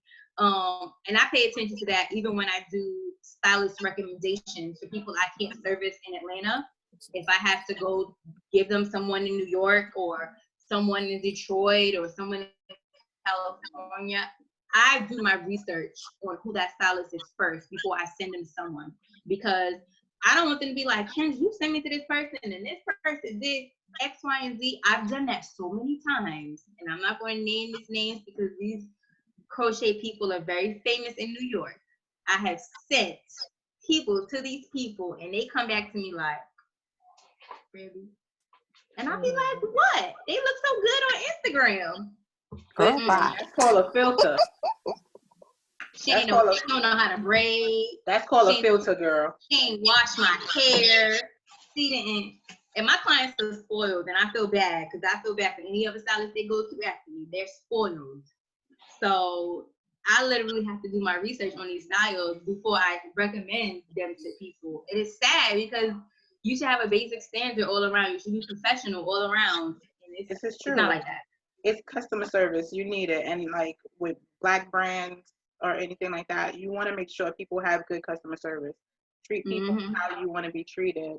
Like for me, I don't have anybody that I can refer to for braids.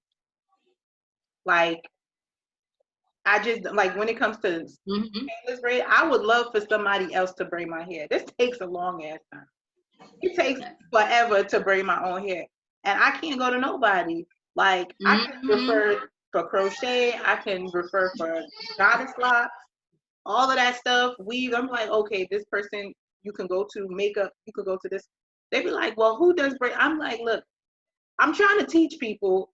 And most people are either, they're like, I know how to braid. But then I'm like, are you properly braiding people's hair? Like, people are still walking around with red bumps on the back of their head. Like, like they can't sleep, all that extra stuff. And I'm like, look, there's a way where you can braid a person's hair, not use gel, use moisturizing products to make sure that you lock that in. And it looks neat and it stays. Like, and they'll come back to you. Like, if you treat them well, they'll come back to you. Like, that's, you don't They don't teach that. That's not something that's taught. That's something that needs to be taught in hair school. Customer service. Yeah, like, but it's an abusive relationship where people are going back to the same stylist. That seriously, them. Like, this is abusive. Like, they pulling out your edges. You ain't got no edges, sis. Why? Right. They done snatched up everything. Now they offering you like a wig, because now you ain't got no hair to braid anymore. They like, well, go down my sister down the block. She sells wigs. Like, I mean, I need my clients to have edges. Every single one of my clients has edges. Everyone. I do not play when it comes to edges. You better have edges, because you're not gonna, just like when your mama say, when you go out the house, you represent me, I'm gonna need you to look correct. Same with my stylist. I'm gonna need y'all to come correct. Exactly. You're not about to tell people I did your hair and it come. No, you gotta have edges. Exactly. Unless you got a medical condition. Other than that, there's no reason why you don't have edges. None. There should be So no reason. what about people that lost their edges when they were young? Like a lot of my friends were getting their hair braided. I didn't get I got my hair braided for the first time like a month ago. So I have all my edges, I have healthy hair. But I'm saying there are people walking around here that have not had edges for 25 years. What do you guys, I mean, they don't grow back, I'm aware of that. But I'm saying, like, what are some tips and tricks for how they, I don't know. I saw some spray recently. A girlfriend sent it to me to suggest to another friend, and I was like, nope. But I would use it if I needed it. You know what I'm saying? Like, I'm like, why? I mean, people are just comfortable with a lot of spots.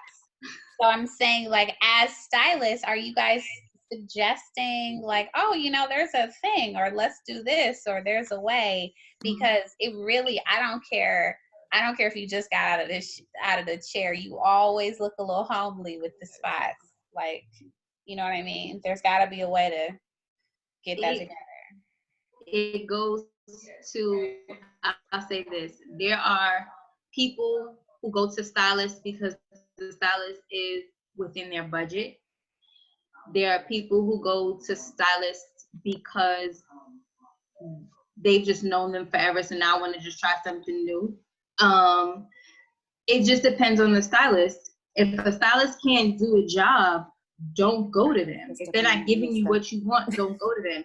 It might be expensive to go to someone who can do the style exactly the way that you want it, and you won't see your edges, or it's undetectable. It might be expensive, and I get it, but hair is an investment. So if you don't want to walk around with your hairline back here, you need to figure out what to do. For me, I suggest wigs, or I suggest a style that will cover that. You can do a middle part, and you can have all of this like this. This is a wig. You can't see my edges.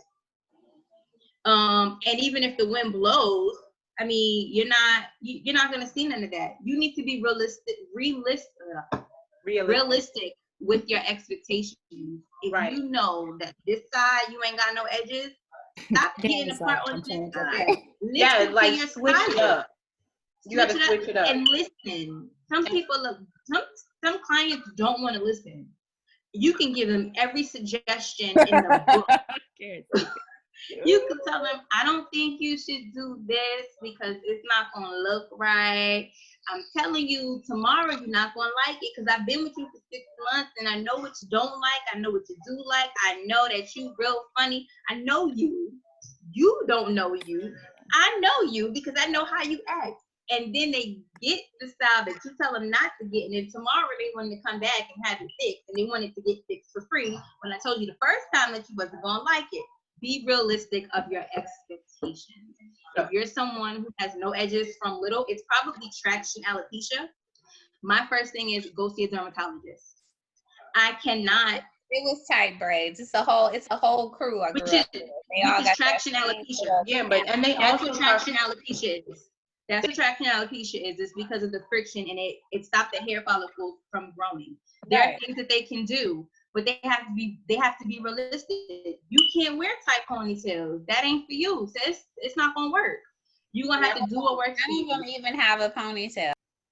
Look, they can go, if they got a good head shape, they can shave it all off and start all over. Use again, like Rogaine. If your hair's gonna grow back. It's good.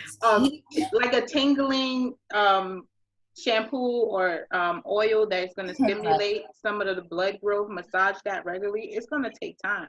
The damage has been done for years, so they're gonna just have to deal with their hair, let it breathe, because a lot of people tend to just cover it up, and it stunts the growth. Like when they're home, it becomes a part of them. Like now they'd have to wear something all the time because they don't want to see their hair. But as soon as they let it, just kind of love yourself. Like they really have to be okay with, this is me, shave it all off. I think a governor or mayor did that, where she just was like, I'm just gonna shave my hair off. This is what I have, and then go from there. But I would recommend just tending to it, like putting some care in it, stop going back to the same hairstyle. Because I had a client who wanted the same, like she came to me for help, but she wanted me to do what she's been doing. I said, you don't got no hair for that. Like, I didn't say that, but I just was like, You said it. Like I had to like really like process it because I needed to answer it with the best customer service answer as possible, with building a person up without breaking. Like I just was like, you've been doing the same thing for 25, 30 years, and your hair has fell out since then. You can't do the same thing that you've done 30 years anymore, because that hair is not hair. Like now I have to work with what I got and how I've been doing it, because your dermatologist recommended you to me. I have to now do what I do for all my clients for you with less hair. Like this is not a miracle. This is going to be a process, but it's got to get to a point where you're like not talking about what I look like and what I should look like. We can't do that. You're not a magician. Like put a wig. Like, you know what I'm saying? It's like we need to save your scalp. We need to save your hair with what's left. We can't keep adding small braids, these tiny braids, these fine, and like the scalp no longer is strong enough to keep a weighted braid. You can't do that, you know. So I'm like, listen, we need to get the strands together first before we do some extra stuff. Like we can't do that. So you have to do something different. So some people are so trapped at doing something, like you said, Kendra, for so long that it's a habit, and it's hard for them to break it. Yeah. And they're in denial, so they're just looking at you like, and that was a time that I should have said, you know what, all money, not good money. Like I should have walked away from that, because she's expecting me to do something, and I should have just said, I can't. It's not gonna work. Yeah. Listen, I told myself coming out of this quarantine, I was gonna set the standard for my business. And I'm not gonna take every client. And I'm now doing consultations with everyone. And that will determine if I'm going to take you as a client. I can know within the 45 minutes of our consultation, if you're gonna be one of them clients who just, you're not gonna listen, you're not gonna follow directions. It's just not, we're not a good fit. I feel like within 90 days, 3 months, you should notice a difference in your hair if you are following directions. No different from you going to a personal trainer. You should be able to follow their directions and get the result that you want. If not, you're wasting your money and you're wasting this person's time. Be realistic. You have to be realistic, and you need to follow directions. If your doctor tells you you have diabetes and you need to take this medication, are you gonna not take the medication? No, you're gonna follow his directions because you want to live. Why am I any different? I'm telling you what you need to do. I'm telling you what you need to do because I'm educated in the field. If you were educated in the field, you would not need me. You wouldn't need me. You wouldn't need my expertise. You would be doing what you need to do for hair, and your hair would be flourishing. I'm trying to tell you what you need to do, and you don't want to listen. So people, again, just have to be realistic and find a stylist that's going to work for you. Find someone who's really going to sit down and be honest about your lifestyle. Don't tell me that, yeah, girl, I go to the gym every single day, and I'm going to do this to my hair, and I have time for this. And I call you for I follow a phone call. Did you do X, Y, Z? No, girl, I ain't have time for that. I didn't. But you told me when I took you on as a client, this was something that you were going to do, and that this is something that you really wanted because you wanted your hair to grow. You wanted to have healthy hair. You have to do the work yourself. You got to do the work. It's hair is no different. Now, if you're a client who I just want to look cute for this day, okay. I'm not going to give you the same attention as I would as a client who is serious about it. I can go and make you look cute, and then you go out the window. There's a bunch of stylists in Atlanta who can do that. Throw on a front tooth, throw all the spray and all of that.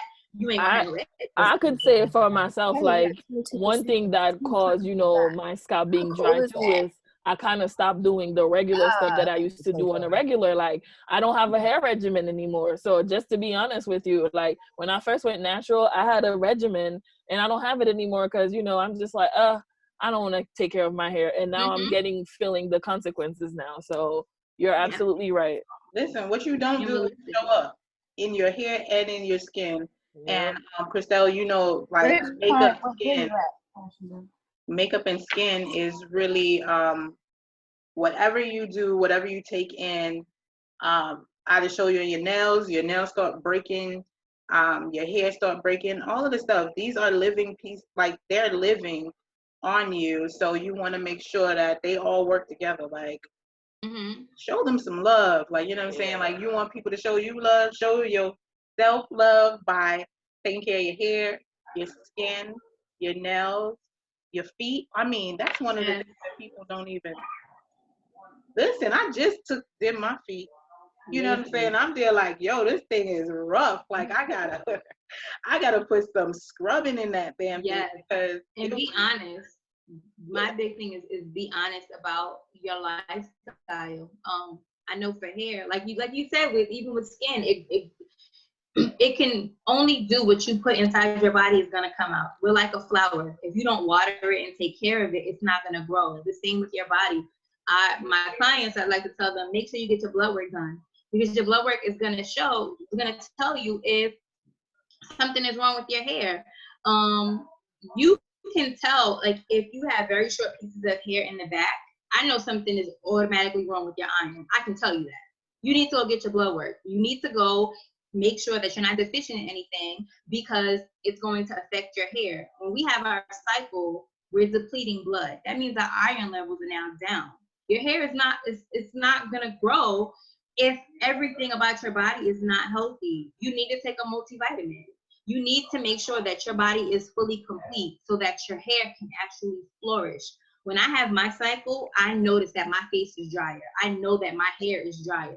That's just what it is. So during that time, I need to pay more attention and take more care of my hair and my body and what I eat.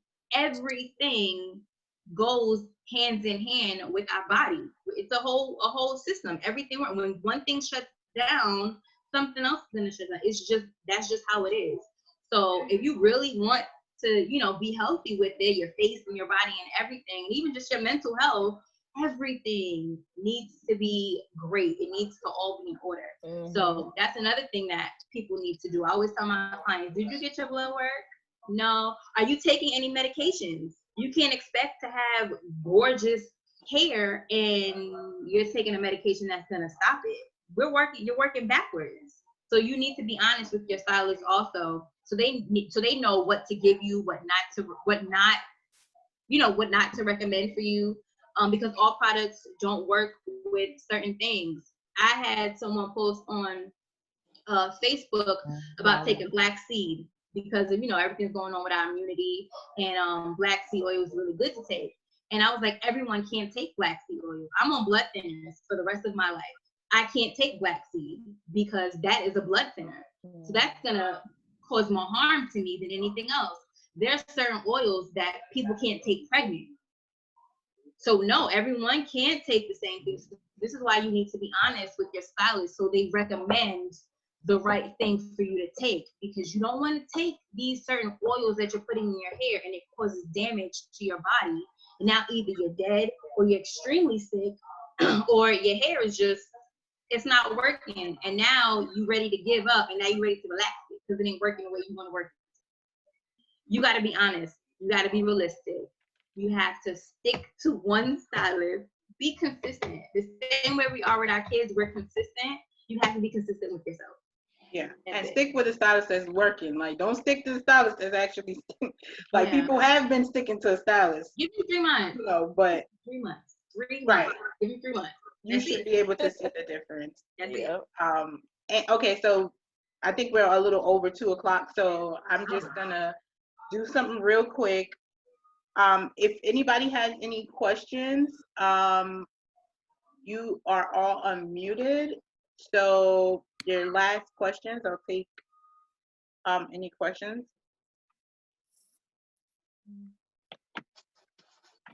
Any?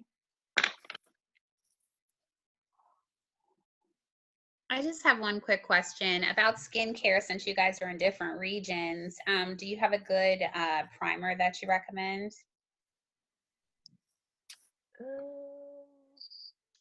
So my go-to primer is actually the NYX. I can't even find it here. What's the name of it? Is It's it in the almost white? Is it in the white tube? no. It's a black and transparent tube. It's like a oh, here it is. The Studio Perfect Photo Loving Primer. Oh, okay. Yeah, I really like this primer a lot. It softens, if you have lines and your pores, it really softens up your whole face for a smooth application. But that's more towards like if you really want to do heavy makeup, you want to beat your face and stuff like that. So this is my go-to primer when I'm doing a full beat and stuff like that. But other than that, like I actually don't prime my face on a regular basis. I only prime my face if I'm doing makeup and I want the makeup to last for a long time. But I don't prime my face any other day. Like if I'm not going on event or whatnot, I don't prime my face. No. I use matte primer. Like I just use it right after like a moisturizer, and then I also use the spray, the mist. So that's kind of my prime.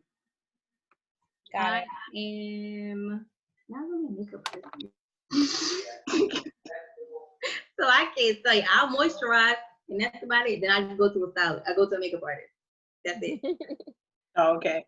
All right. So quick thing with if anybody have questions, I don't know. I'm trying to I do.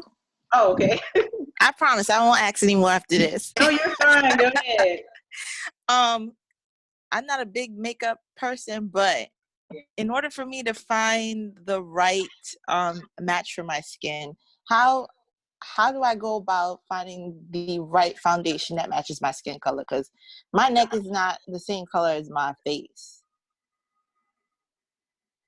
I would say, well, that's tricky. You have to decide like what do you want to match. Like usually you want to match your arm, like your this color. This is what you really usually want to match, and you got to choose like what color is gonna fit you best. So usually like the makeup artist is gonna give you something to match your neck, but your neck doesn't match the rest of your body. So this is your actual color right here, like the color of your arm is your actual color, so that has to match your face. So it might be weird for you to actually look paler or darker, but like they kind of it's based on preference, because me, I feel like I'm pale right now, but that matches the rest of my body. So but when it comes to when it gets summertime, I'm gonna have to switch my foundation and get a darker foundation because the rest of my body is gonna get darker. So then my foundation is gonna have to be darker, even though my face is lighter. I'm gonna have to go to a darker foundation because the rest of my body is gonna be darker. So it kind of be, like they could give you what you want, they could match it to your neck, but your body is really what that your face needs to look like. So I know it's difficult with hyperpigmentation and stuff like that. So it could be really difficult to decide what foundation is good for you. But yeah, so it has to match your your arm, and then you decide like what's in between that's gonna work for you. And you got to just make sure that again if you're a warm, cool, or neutral person, because that will help. And you could probably put a little bit of makeup down here to just kind of let it blend. If it's such a dramatic discoloration, if it's a separation, so that's obvious. But everybody neck a little darker than it. You know what I'm saying? Yeah. I mean, you ain't got throw on a turtleneck, girl. We is in the house, like. So I mean, we talking about real tips and tricks that you can use during quarantine, but you can also use after we get out of this situation. Like I don't know when it's gonna happen, but yeah, like you can add a little bit down just for the demarcation, or like at the base of where it stops being dark, because I know the chest is usually lighter as well. So So yeah, girl, we do. understand. I use two different foundations because my skin, like from here and then down here, is like darker. So I use two different ones, and I just like blend the mess out of it. My mom uses one, my sister uses just one. So it just depends on your skin. Your skin. Again, I am not a big makeup person. I will do it when I'm going outside or if I know I'm going to take pictures. I'll do it. Other than that, I follow people. This is when YouTube University works for me because I will follow people who do the tutorials. Now I ain't gonna do no eyeshadow because you will see in my pictures I don't do I'm not there yet. God did not bless me with that talent to do eyeshadow, and I'm not trying to look like auditioning for a T-Pain video. So I don't do eyeshadow. I do whatever. So I follow a few people on YouTube who we have the same skin color, and I would just work with that. And it works. So some people do have to use two, and some people have to use one. I know wintertime, my color, like she said, my color is gonna change because it just changes. When I go on vacation, like to the islands, I gotta get something totally different. That sun, you will be somebody totally different. So when I go on vacation, I try like 3 weeks before vacation, drink all my water, really exfoliate every single day so I don't need makeup. And I might just use a little bit of concealer because, I mean, it's hot. You don't really want to do a full beat, but I will prepare my face for vacations. I don't have to use much, and I'll just use concealer. But what about a tinted moisturizer? Do you have a suggestion on that too?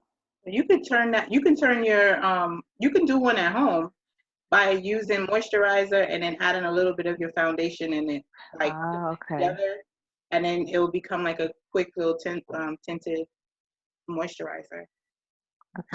Were you asking how to find a color that matches, or were you just? I used. I mean, I think you should go into like a Sephora or Ulta and have some. Those are closed though. I wasn't done. Have some help, right? So that you can like really get into it. But a good way to know is on your wrist. If your veins look green, then you are warm tone. If they look blue, then you're cool tone. So that you know what undertones you're shopping for. That's really important. And then this brand that's all over your Instagram, this IL, and the second word is MAGE. So it's a little pricey. I ordered it just to see. I have one that matches me perfect. Oh, Il Maquillage? Is that what it is? Yeah. So I tried that just because I was like, how am I going to click through a few pictures and they really get a color that matches it? They nailed my color. Really? For real? Yes. Now, how is the foundation though? Is it? I'm wearing it. It's good. I mean, you guys don't know what I look like, but I mean, it looks like nice. It looks like, good. It's a little different. So the one that I always wear is a little bit more warm. This has a little bit more red, and typically when foundations get darker, they tend to skew red, but we're not all red, right? So I still prefer mine, and it's $10 cheaper, so I wouldn't rebuy. Which one is the original one that you use? I use Clinique. It's a what is it called? I use Clinique. It's a mattifying one. It's liquid. And I'm Clover. My color is Clover. So I like that one. There is a darker one than that. They have maybe 17 or something, but that one matches me perfectly. This one, my little play around one, I could wear it and get away with it fine. I just noticed that it's a little bit more red, but it's perfect. I mean, it's amazing. You click 5 pictures. Are you more this girl? Are you warm or cooler? You click this one. Are you this girl, that girl, this one? Then you know what I mean? 5. They send it to you. You have 14 days to play around with it. But because we're on lockdown, you have until whenever this is over to play around with it. You send it back. They give you your money back. Oh, wow. Okay. If you're looking for a how during quarantine, I would do that. I'm going to try that. That Thank is I'm you. gonna pretty try that good. too, honey. And I would say one last thing, before actually Fenty, did her 40 foundation, Lancome Tint Adult Ultra foundation has so many, undertones and stuff like that before Fenty. So it's on the pricier side, but it's an amazing foundation, the Tint Adult Ultra by Lancome, and it has a variety of skin tones. Like, it looks like this, and I love this foundation. It's amazing. So pricier side, high end, but just to keep in mind if you ever want to try it. But I'm gonna try the Il Maquillage, like you said. I'm gonna try it. Yeah. I'm frugal. Again, there goes that word. Me too. I use Maybelline, and I am a color coconut, and it's like maybe $8-9, and it works for me. Yep. And I use LA Pro concealer, which is like $3. Yep. And that works for me. And I get a little kiss eyebrow pencil, which is like $1, maybe $2. Yep. And I will use Nikki Duo. It is in the beauty supply store, which is like another $4, and I'm good to go. Yeah. In a good filter. Question. So everybody just in the chat, type in your handles, so I know exactly who's on. And quick game for the host. So, lash or lip? Lip. Lip. Lip? Y'all gotta wear masks and y'all doing lips? Like, I'm Oh, with the quarantine? Oh. Lashes. Lashes. I don't wear lashes. See, this is or hard. eyes. I mean mascara. Yeah, I would do eyes. So basic. Okay. So your go-to hairstyle? Top knot. Always. A wig. Wig. A wig. Low maintenance bun. Great. So now this is 3: president, vice president, secretary.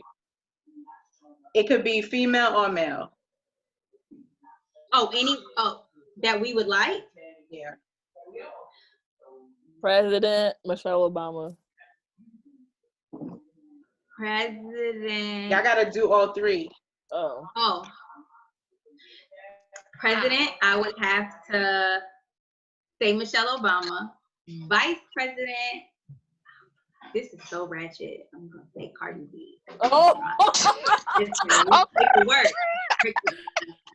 And then secretary. And then you said who's the other one? The secretary. I would have to say.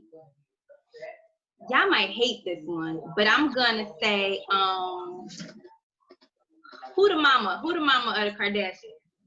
Kris Jenner. I feel like she's an amazing business person. I feel like she's an amazing businesswoman. I mean, like Kris, she is. She's amazing at her. You Think know about what? it. You be mad at that. The part that we don't like the Kardashians is amazing. Good She for can you. spin a whole. She is okay. Yep. She picked Yeah. all her kids. Good call. I have a little bit of ratchet, and a little bit of Okay. All right. Next. So me, I was saying Michelle Obama for president, and then vice president. I was thinking about your the mayor of Georgia, that lady. Oh, Keisha. Yeah, so I was her, and then for the secretary, I actually don't know. Like, I have nobody in mind for secretary. Like, I can't think of anybody. I can't think of anybody for secretary. Oh, me. My president is Beyonce. Oh. She's away right now. I don't know where she is. But vice president is Michelle Obama, and I changed my secretary to Cardi B. She knows a lot. Yeah. I think that I changed my order since I've done this before, but I think Cuomo would be president for me. And vice would be, I think, my governor, Gavin Newsom. And then secretary, I don't want to say Michelle because I don't think Michelle could sink to be third, but maybe she should be vice and Gavin should be secretary. Okay. But Cuomo, I think, has to lead. I don't think he would do good in a second tier position. I think he's the alpha always. He is. He definitely is. Okay. Well, you know it's election year. I had to bring up like president, vice president, secretary. Yeah. We need to figure out what we need to do. Okay, so I mean, we need to vote. okay. Mhm. So I want to just say I thank God that we are all able to get on this call together and in good health, as much as I could tell. Everybody hopefully is in good health. And I'm going to ask God that can continue to watch over us and our families, strengthen those who are battling anything right now, and find comfort in those who have lost anybody, and just wrap each and every one of us in his grace, his mercy, his forgiveness, and his understanding, as we battle this pandemic together and move forward into a beautiful new decade, and season of prosperity, love, and peace. So, Amen. so I'm going to close that out. Thank y'all so much for joining. Thank you for Yay. having me. And Monday, I will be sending out, well, I'll be posting who won the raffle. Mhm. Yay. All right, bye Yay. guys. Take care. Bye. Be safe. Be You safe. too. Bye. Bye. Bye.